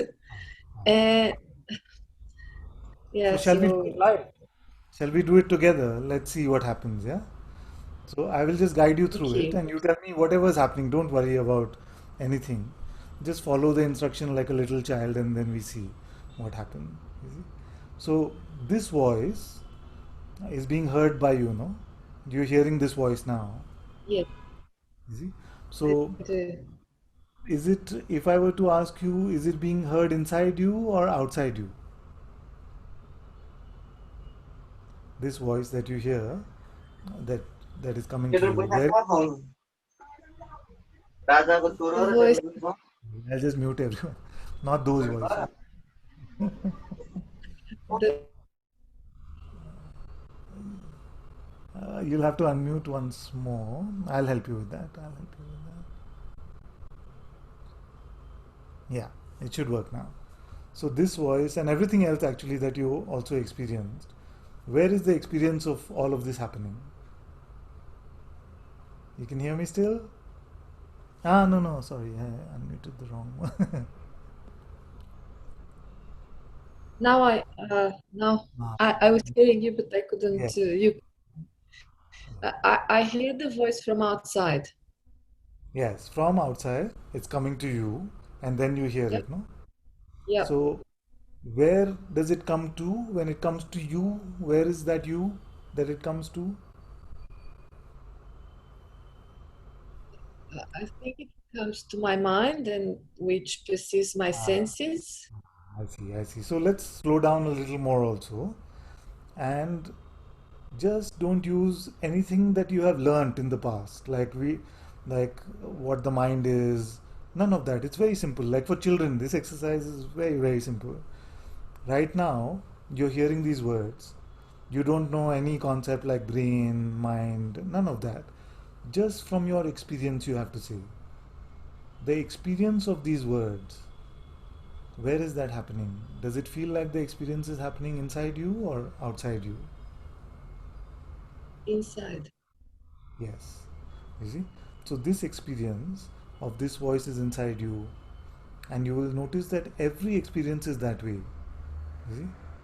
Now, there where that experience is being perceived, you see, that is what we are calling the space. Like the thought happens in the same space. If you were to imagine a tree, it will be in the same space. You see, whatever you perceive, it is within your own potential to experience, isn't it? I'm sorry to use that big word, but within your own potential to be able to have an experience that we call consciousness. Within that, all of this is being perceived. Okay, we can make it simpler if it's confusing, right?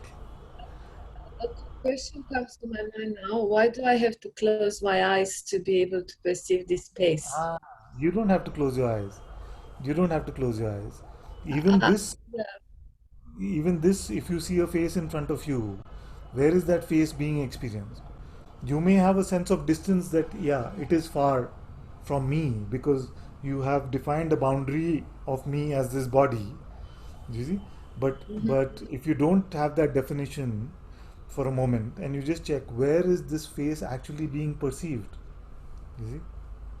Where is that perception happening? Okay, so it's in the space. Mm. You see?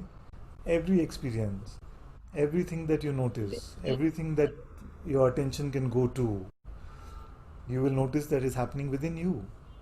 Not within you as a person, not within you as a me, but within you as being. We can call it as consciousness.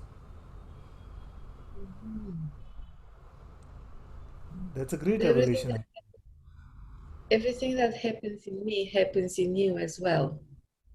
We'll come to that. We'll come to that in a moment. Let's because this itself is a great revelation, and I want you to savor it for a moment before we come to resolving that. You see, because this itself is so beautiful. You start to notice that all these perceptions, everything that I'm able to notice, my attention can go to, is just happening within me.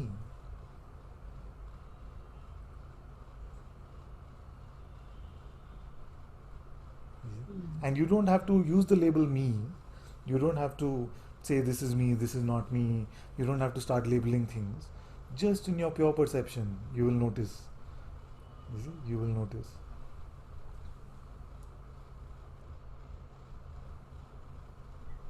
And also Yeah. you can notice what happens, what is the difference when your eyes close and when your eyes open. You see, when your eyes close, because of the absence of this seeming external visual stimuli, sometimes it seems easier to fathom like an inner space. But actually, with the opening of the eyes, nothing is happening to your inner space. It is just that there is a lot more content, a lot more stimulus which is showing up for you. But it's happening in the same space actually. That's true. Yeah. You see? So, you see, it's very beautiful, yes.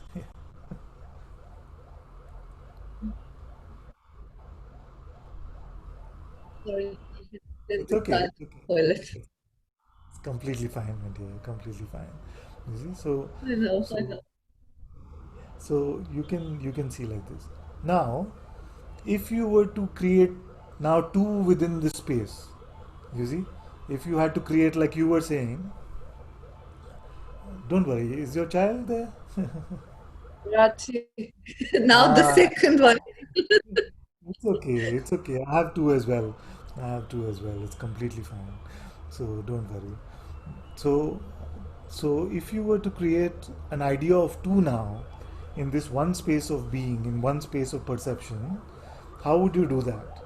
Is it possible to do it without a thought, a label? Just try it. Just try it. Try to create separation or division. You see, without using any thought.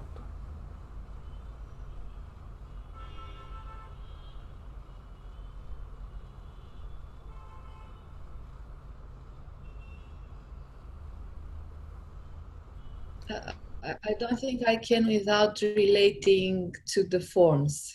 Exactly, exactly. So, so that is why name and form in Indian spirituality is called Maya. It's called the illusion. You see. So, if you don't say, if you don't construct me, you cannot construct another. You see. So there is nothing organically or naturally in this realm of perception which says that this perception is me and that perception is not me. That is not natural. We have learned to make that distinction. You see, and talking about children, I use this story often. Like when I was teaching my son, this is your head. You see, my son, this is your head. Where is your head? Many times he would point at my head. You see, and I say, no, no, no, wrong. This is my head. That is your head. So we taught the children like that, and we were taught this way, and that's fine because as parents we are teaching them that's a different role. That's not satsang, you see. But now we are deconstructing all of that and seeing what is naturally present in what is the manifest aspect of what is, and what is it that we need to have these notional constructs. You see, and you're saying that unless I relate to a particular set of perceptions and say that this is me, you see, till then I cannot invent another. You see, I cannot make an Correct. invention of another unless I've determined which set of perceptions is me. And this labeling, this making distinctions, is where this separation comes from. You see, so sometimes I say that the ego is a 3D ego. There are 3 Ds in this ego. The first D is duality. Duality is this me and other. You see, me and other. So that is D. Once we make this duality, then what happens is that because we start to take ourselves as a limited construct, we open the door to desire. Which means because I am so limited, I could want something that could make me bigger or more complete or better. You see? So then we say, if I had that, if I had the perfect partner, if I had $1 million, if I had a very healthy body, something like that, then I could become bigger, more complete, something like this. And these are very popular notions in the world, isn't it? So that is the start of desire. But if that duality never happened, that you were not discriminating, making no distinctions, then you could not say, I want this, because already it is showing up in your perceptions as you see, in your own being. So you could not say, I want, unless you had this, you see, unless you had this distinction of duality. Then what happens is that we say, I want this, I'm incomplete, I am this limited object. If only I had this, then I would be complete. You see, and the aversion is another form of desire itself. It says, oh, if this would not show up, then it would be better for me. These kind of ideas can be there. And then what happens is we invent the third D, which is, since I am this limited object and I have a desire or an aversion for something, how do I do it so that I can attain it? So, what is the doership? You see, that's the third D of doership. What do I need to do to attain my desire? You see, and we look at this whole game of spirituality also in the same way. So we go me. I tried this, it doesn't work for me. It doesn't work for me. This doesn't work for me. Only freedom will work for me. And many are seeking freedom. You see, many are seeking enlightenment within the construct of this me. And this is what we were talking about a few minutes ago. That when the rubber hits the road, really, that are you in this so that you can gift this me, this gift of freedom, or are you willing to let go of all that this me notion stands for? You see, that is the real crunch time. Are you truly willing to let go of distinctions? You see, once you start to see that there is no real reason for making them except to suffer. You see, what gift does this distinction give you? It only gives you the gift of suffering. You see, otherwise, so beautifully we live our life like beautiful birds, like beautiful children. That's why Jesus said only the children can come to the kingdom of heaven. You see, Yeah. you see. So, what is that innocence? What is that innocence? Because children don't make that distinction.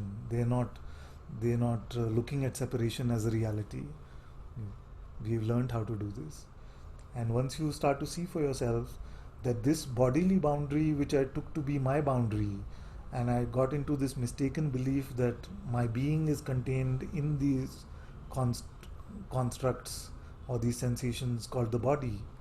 You see, this is a mistaken belief. Once you start to see that these body sensations, you see, all of these are contained in the same space, my space of perception, my space of being, then you start to see that to let go of this separation, to let go of this duality becomes a lot easier.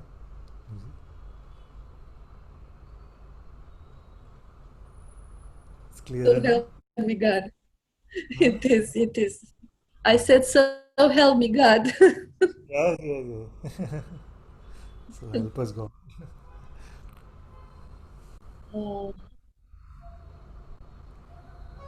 thank you. Very happy, very good. To meet yourself even in this way, as just the space in which all of this is happening, you see, is a very beautiful revelation.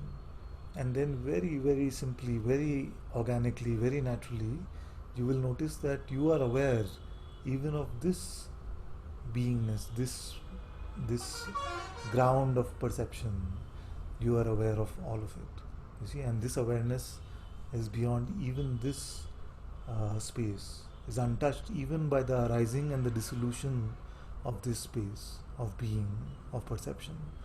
And this is already our experience, and that's why we all can say, I went to sleep, I woke up.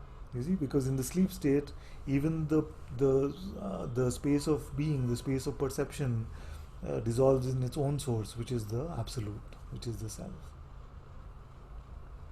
But I feel like enough dose for today. Let's not overdo the medicine. Yeah. I was just, a thought came into my mind that this is why one of the children Yeah. is not, she has severe intellectual disabilities and she's non-verbal. But sometimes if I'm quiet, I know what's happening in her space. Uh, yeah.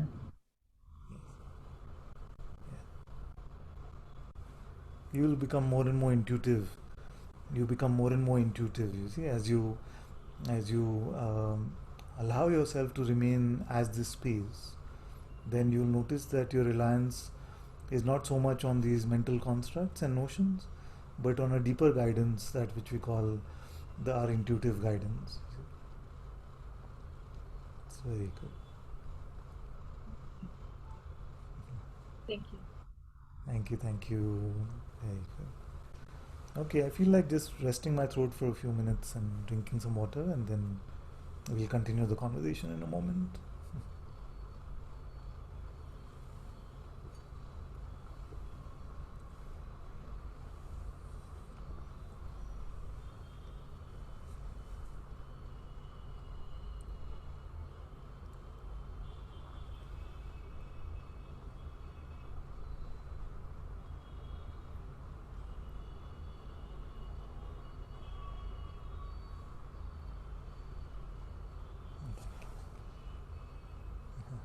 Love you too. Thank you.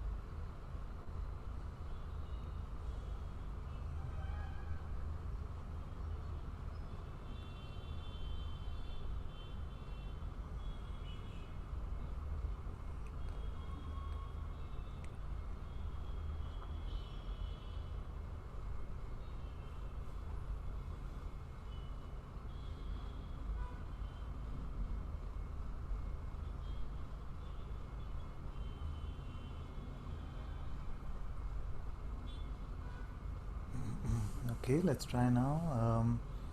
Vinny, you want to try once more?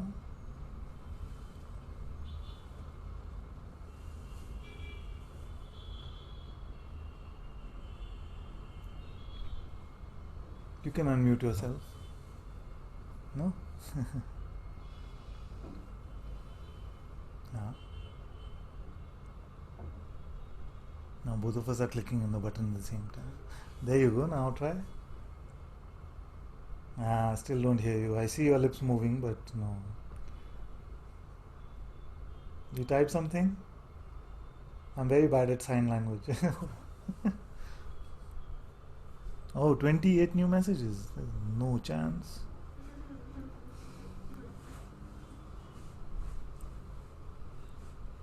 Wow. No.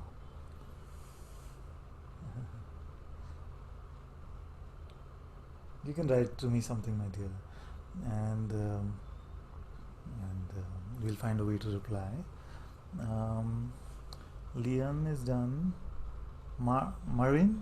Is that how you pronounce? Marin? How do you say? Namaste, Babaji.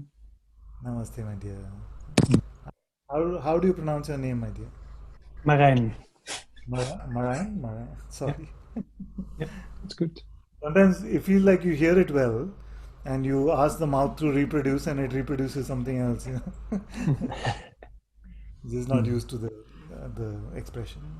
Yeah, it's from the Netherlands, the name. Netherlands. I see. Okay. Let's see if I can find your video as well. Can you say something? You should pop up now on the video. Yeah, this is me. There you are. Good. Yeah, good, you can see me? Yes.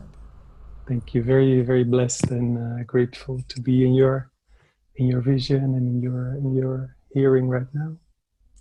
Yeah, thank you. I feel just to, this is, you've been very much with me for some time already, and so much gratitude and light that you shine into my life. So thank you. And and actually now in this, I could feel the opportunity of raising my hand and actually be in your direct darshan, and a lot of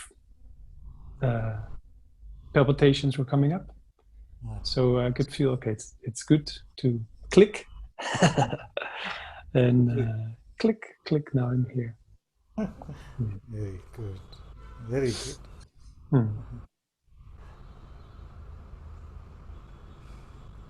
Yeah. Want to give any report about what's happening with you? In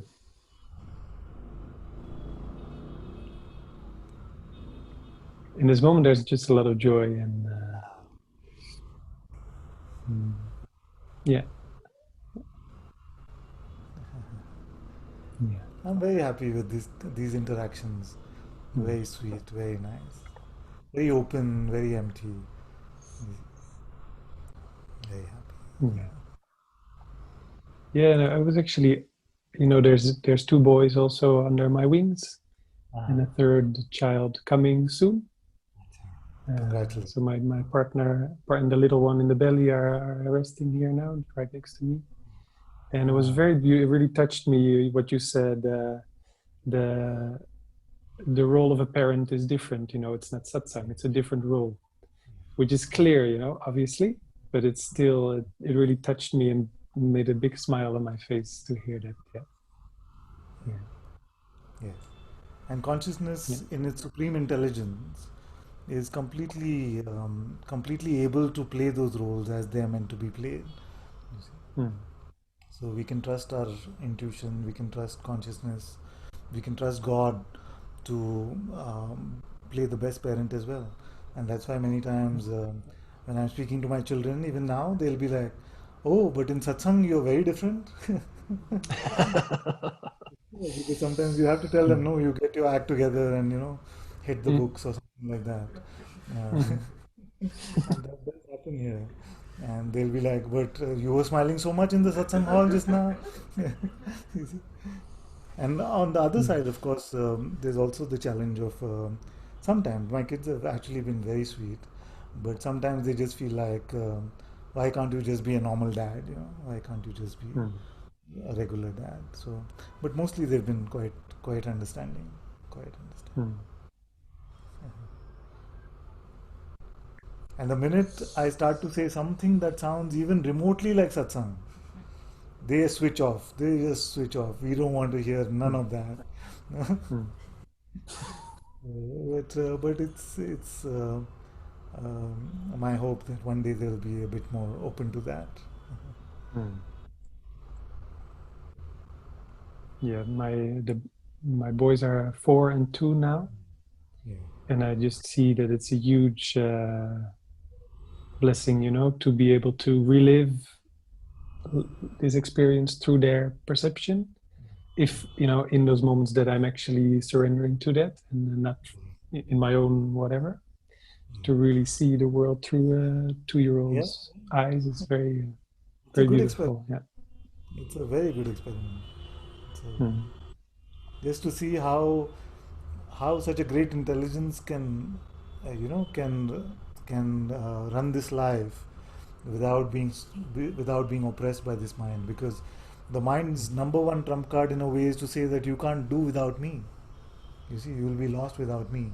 But when we look at children, when we look at birds, when we look at plants, you see such beautiful expressions of consciousness playing out without needing to think and plan so much.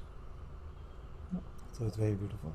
And the good thing I Mm. have to say also in this life has been that both the kids they love Guruji so much.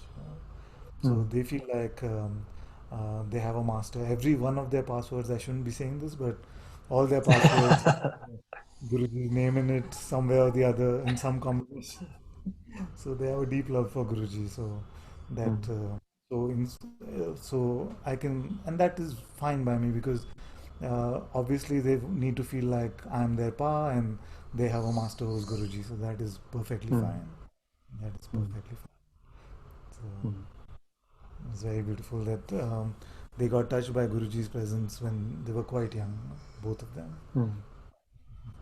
And I enjoy very much because just last year Guruji came and he stayed in our house also for a bit, and they have their own relationship with him. They'll joke around, and they'll complain about each other to him, and it's a very very sweet Mm. relationship. I'm Mm. very grateful for that. Very grateful. Yeah. But I'm very happy to hear you because I sense a lot of openness. In fact, all of you today, something happened. Somebody did some magic, and all of the reports have been just so light and beautiful and open. I'm very happy, very happy. Mm. So am I. Thank you. So congratulations on your children, and Thank all you. my blessings to you, to your partner, and to Thank you. yourself, Thank you. and Thank you very all much. 3 of your children as well. Thank you. Thank you. Thank you. Thank you. Thank you, man. Thank you. Okay, let's see if I have some energy to read these. I'm just going to pick, okay? And pick means I'm just going to allow intuition to do it. One says, Namaste, beloved. Such a joy to be with you. Would love to say hello on video, but don't seem to have the raise hand option on my phone. Jenny, you can come, my dear. I'll just unmute you.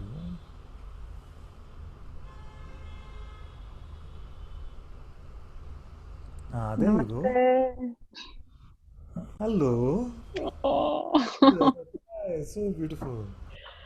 oh, Good. Ananta-ji, so happy to see you. What a joy. What a joy. Are you good, my dear? All is good? So good, so good, so good. In Guruji's full grace and embrace, and yeah, just here in the back of the deck. Ah, Love from Sahaja. thank you. I'm going to just pin your video if I can.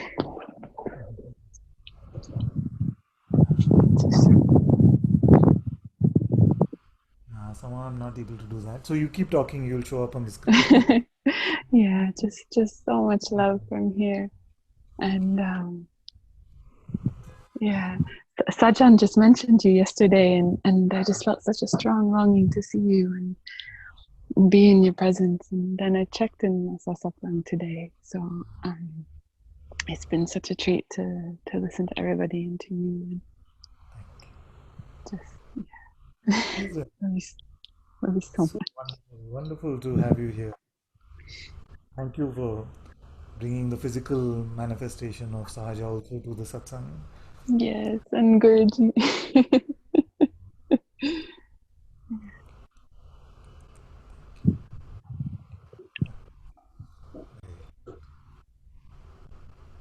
Love you so much.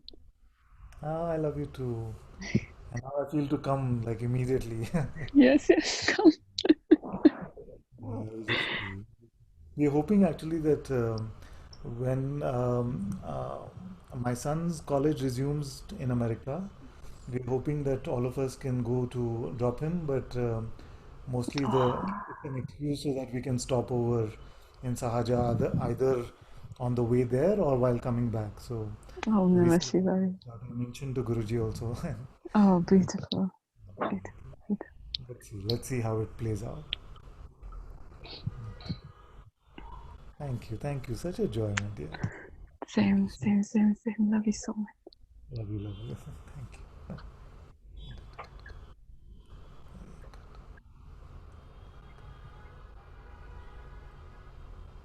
So, should we end on that beautiful note? Is there something really burning somewhere?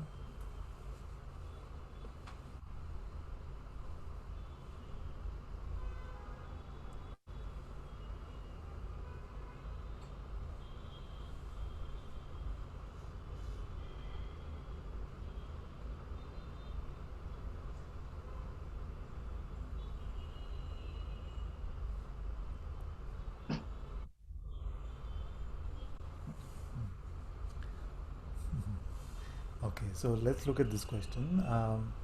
Ananta-ji Pranam, my name is, I won't take the name.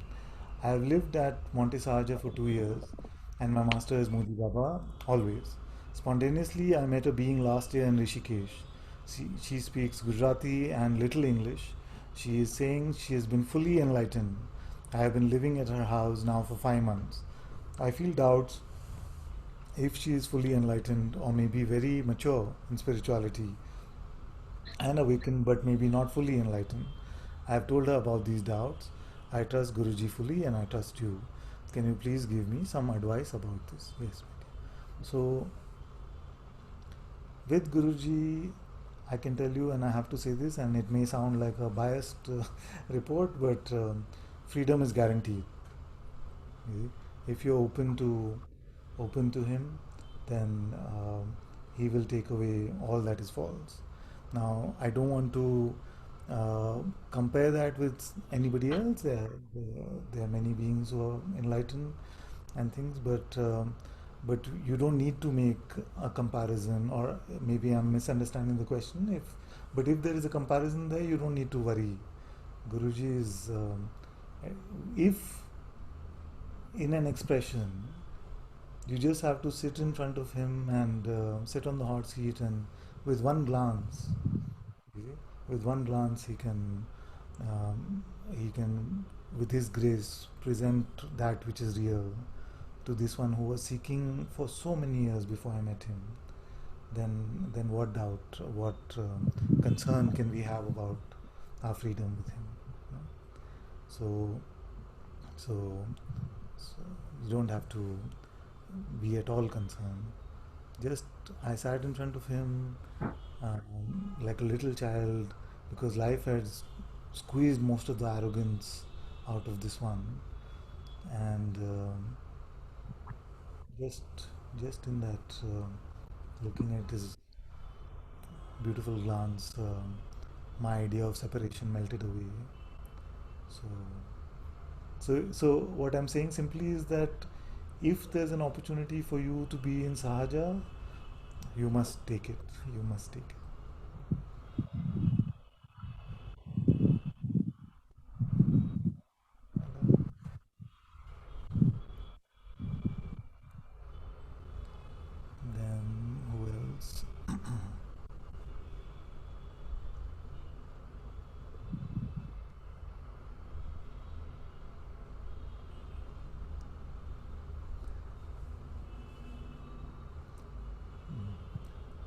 This is a nice question. I may not have so much strength to go full on at it, but let's see what happens.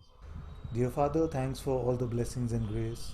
Can you please talk about the sense of presence and absolute awareness? The sense of presence seems to exist only in the waking and dream state. Hence, it is dependent on sensations, perceptions, thoughts, etc. Well, you also can have some, let's call them meditative experiences, where just the presence, just a sliver of beingness without the world, without even breath sometimes. You see?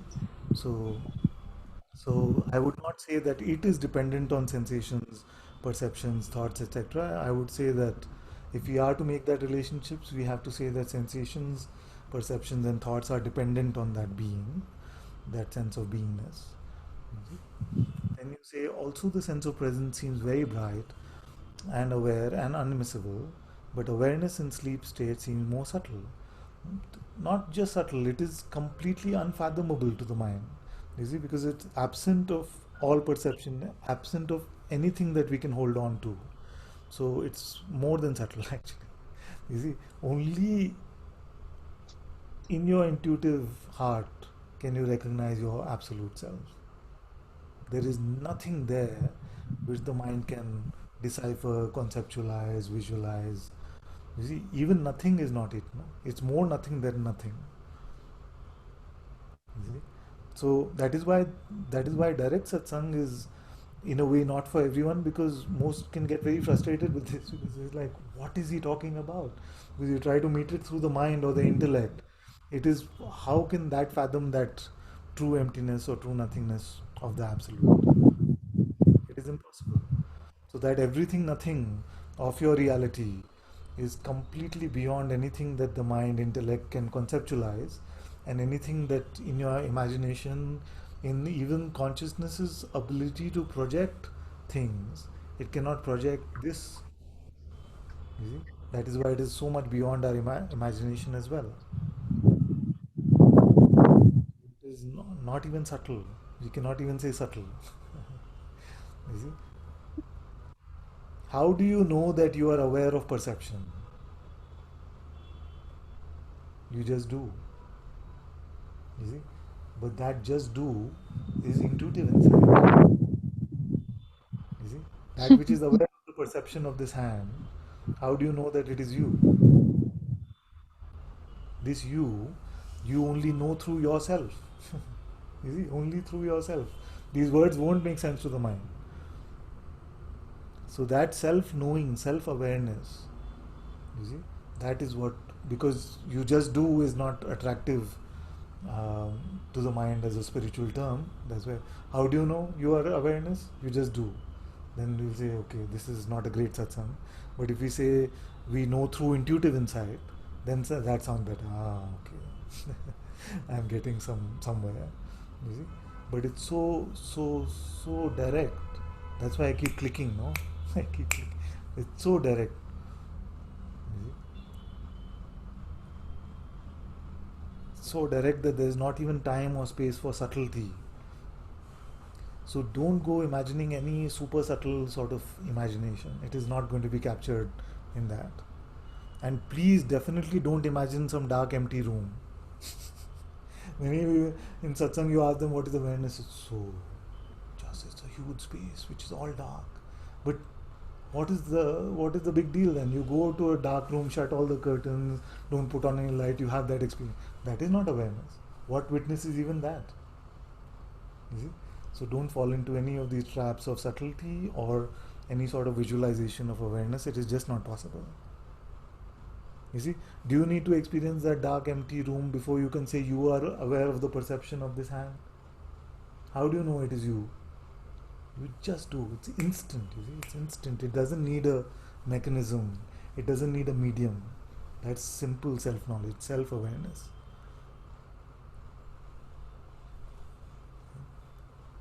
Okay.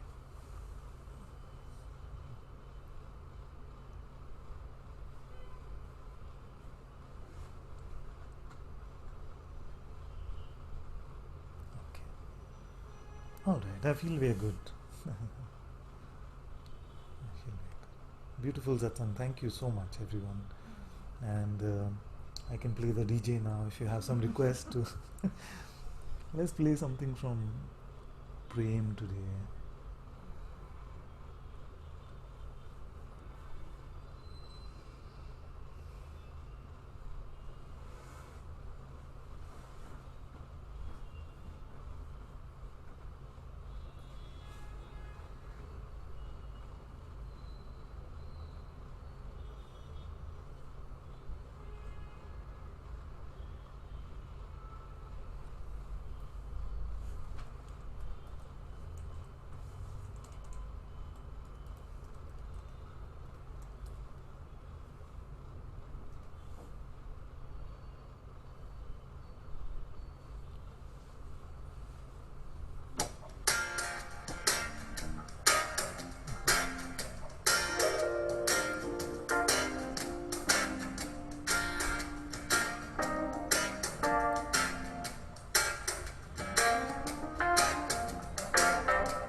Father, come and take me higher,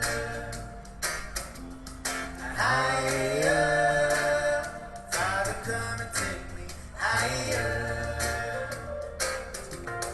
higher. Father, come and take me higher, higher. Father, come and take me higher. Come live inside my home. You are my love alone. I am here in your holy fire.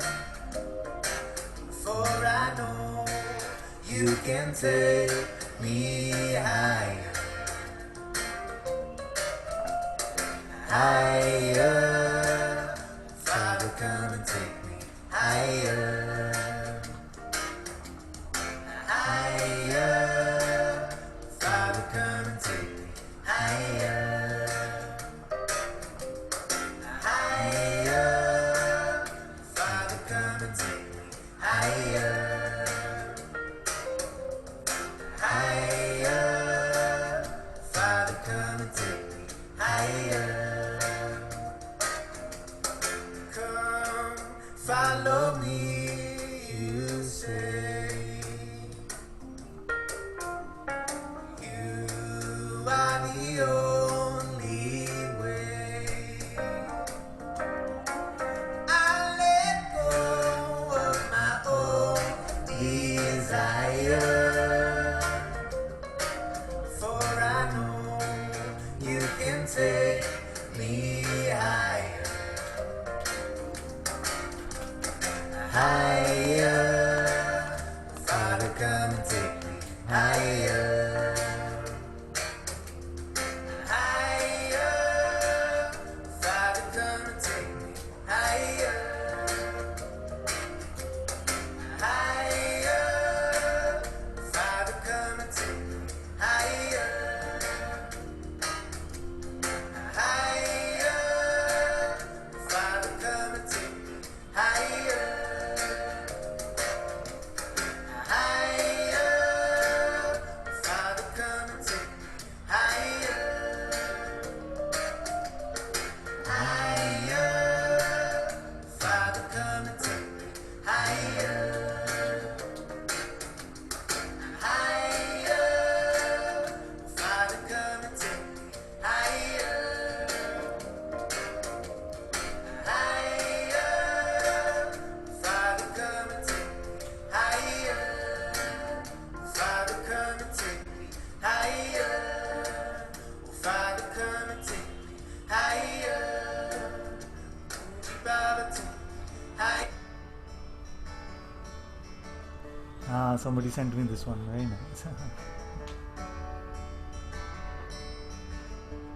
It's a beautiful day. sun is shining so bright.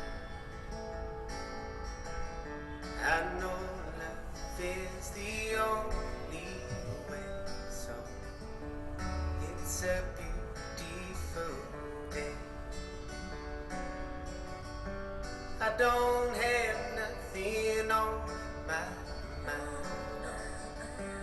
I don't care what he say. I don't need him to waste my time. No, it's a beautiful day.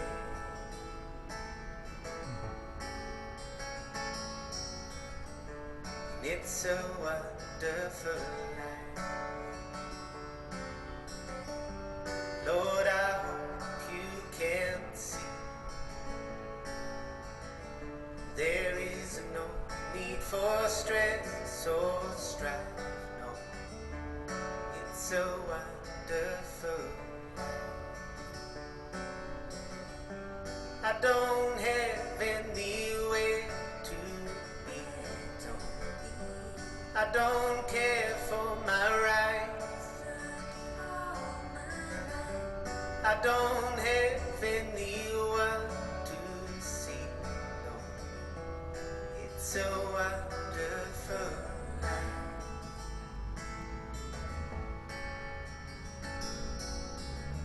And it's a beautiful day. Sun is shining so bright. I don't have nothing else to say. No, it's a beautiful day. It's a beautiful day. It's a beautiful day.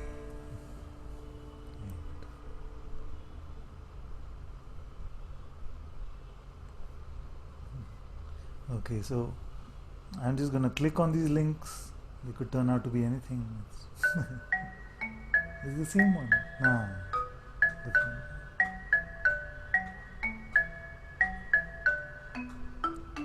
I am that, I am that, I am that, I am that, I am that, I am that, I am that, I am that, I am that, I am, I am that, I am, I am that, I am, I am that, I am, I am not my body, not my physical qualities. I am not my thinking, not my mental philosophies. I am not my emotions, not my race or religion, not my country and nation, not even a man or a woman.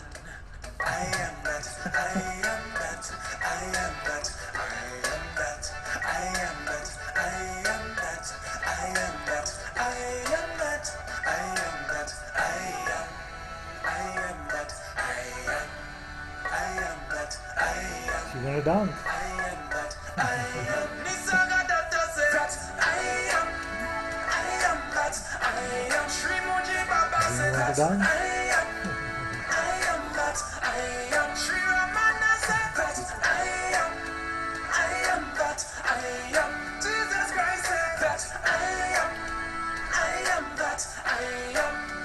I am not my history, not imagination or memories, not my talents or my abilities. I was here long before they came to me. I am not my circumstance, not my money in the bank, not good or bad reputation, not my job, not my occupation. I am not, I am not, I am not, I am not, I am not, I am not, I am not, I am not, I am not, I am, I am that, I am, I am that, I am, I am that, I am. Nisaga that does it. That I am that, I am. Shri Muji Baba said that I am that, I am. Shri Ramana said that I am that, I am. Jesus Christ said that I am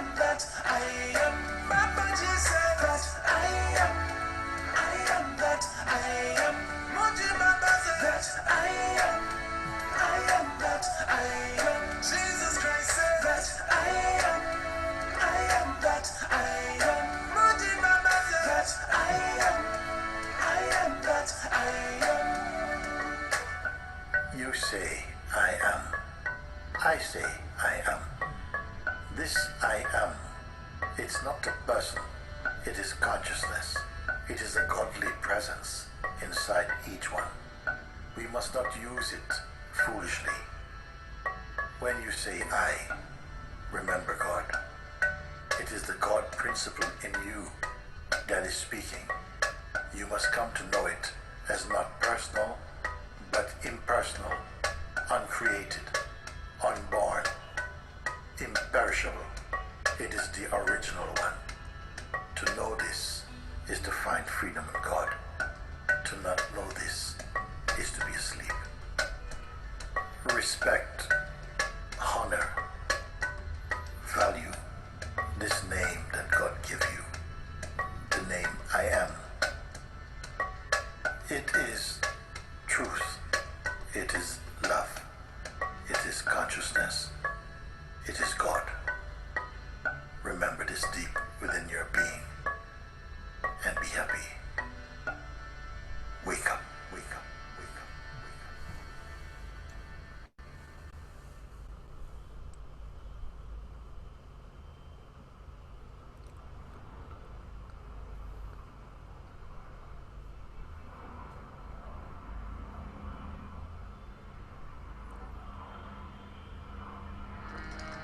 How is this one? I haven't heard this one.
Sing.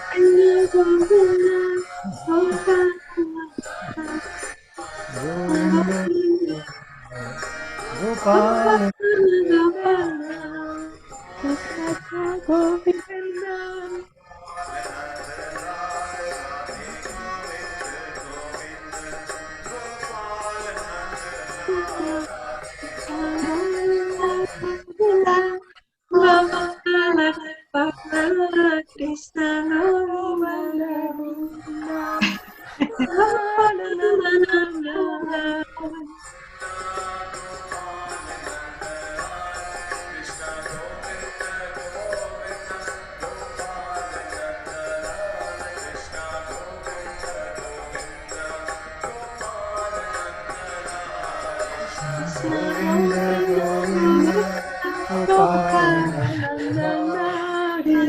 Govinda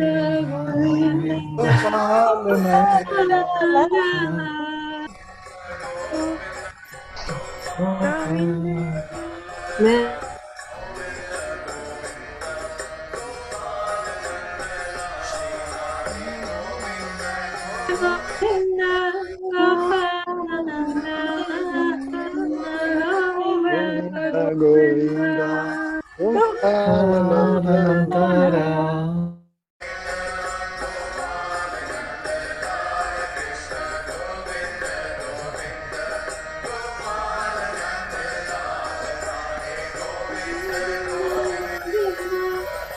Ananta-Part. Krishna Govinda Govinda Gopalanandana.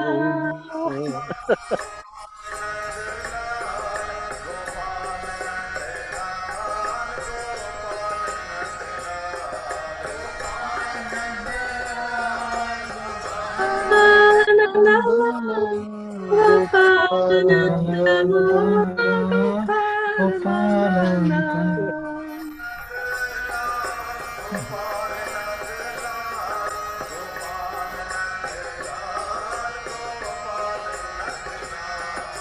Gopalanandana, Gopalanandana, Gopalanandana, Gopalanandana, Gopalanandana.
Govinda, Govinda,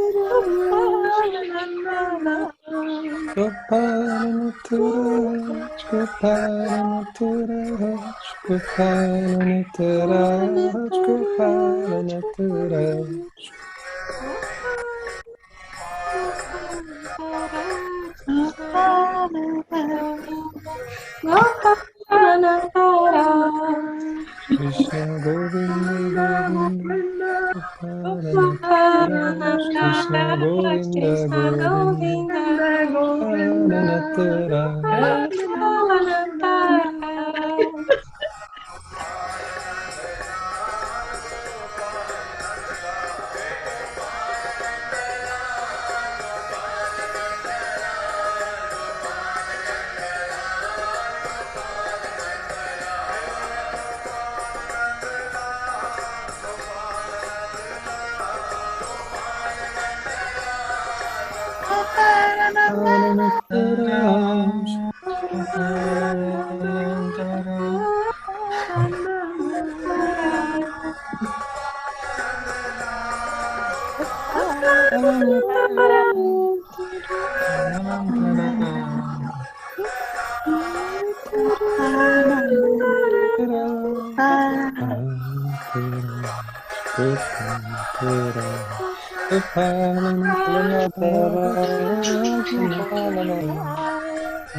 Krishna Govinda Govinda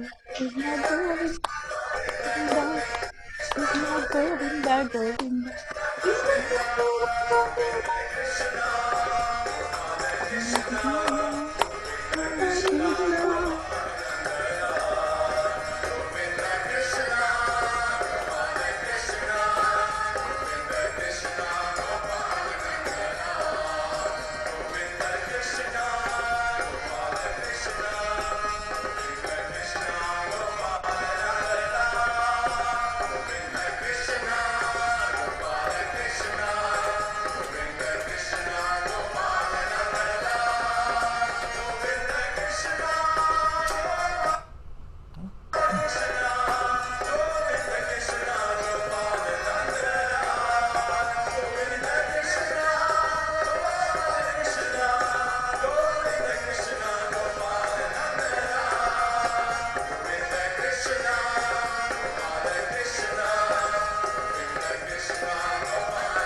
Krishna.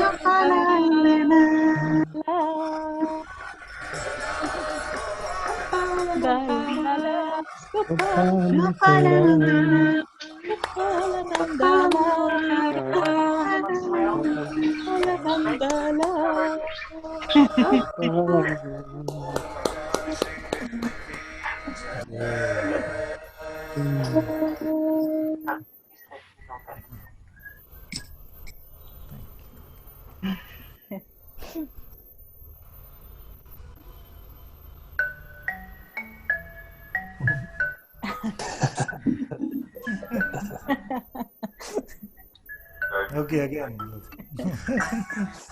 I am I that. am the Everybody say, I am the I am the Don't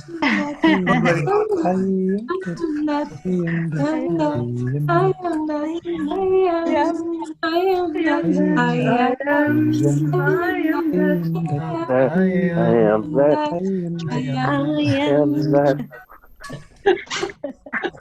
Physical quality, not my Not my mentality, and not my emotion, not my religion, not my country and nation, not even my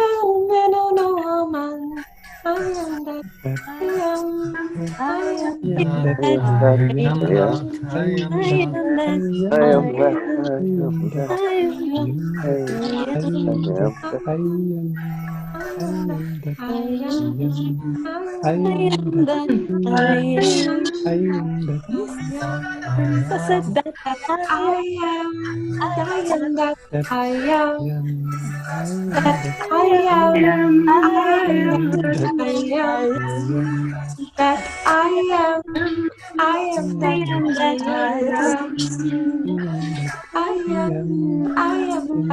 I am,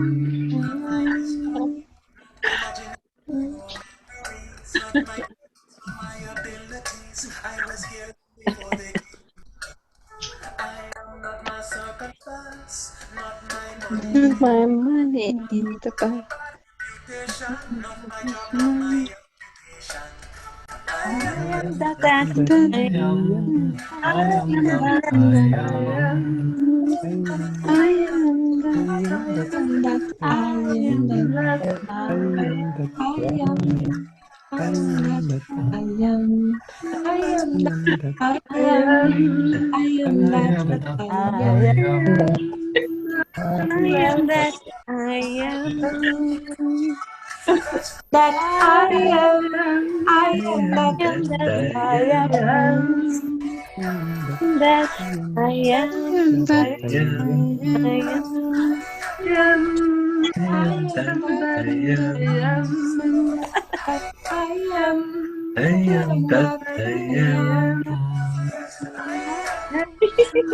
I am that I am. Ananta-Ji said that I am that That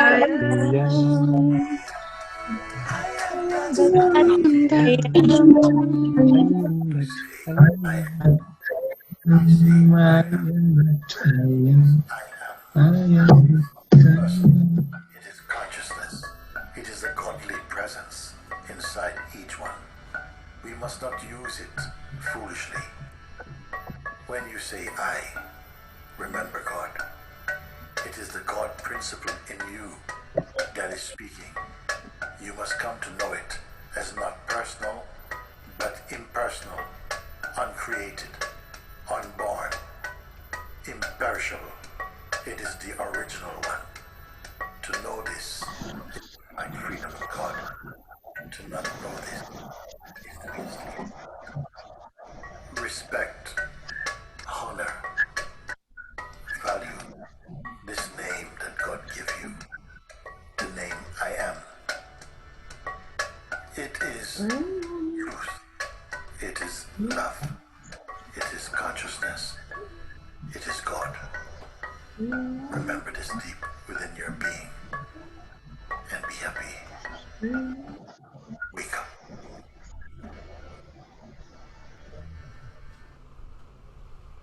Thank you. Thank you. Thank That was you. fun. So That was much. fun. Thank you, Father. Thank you, thank you. Thank you so Thank you much. so much. Thank you. Thank you so much, Father. Thank Thank you. you. Thank you. Thank You you. love you. So much floating in joy. Love you. Thank you so much. Thank you. Thank you all so Thank much for you. in Satsang today. Sadhguru Shri Muji Baba ki. Yay! Hey, Shri Ananta-Ji ki. Yay! Thank you, Father. Thank you. Thank you. Thank you for the joyful moment. Thank you, thank you, thank you. Bye. Puna.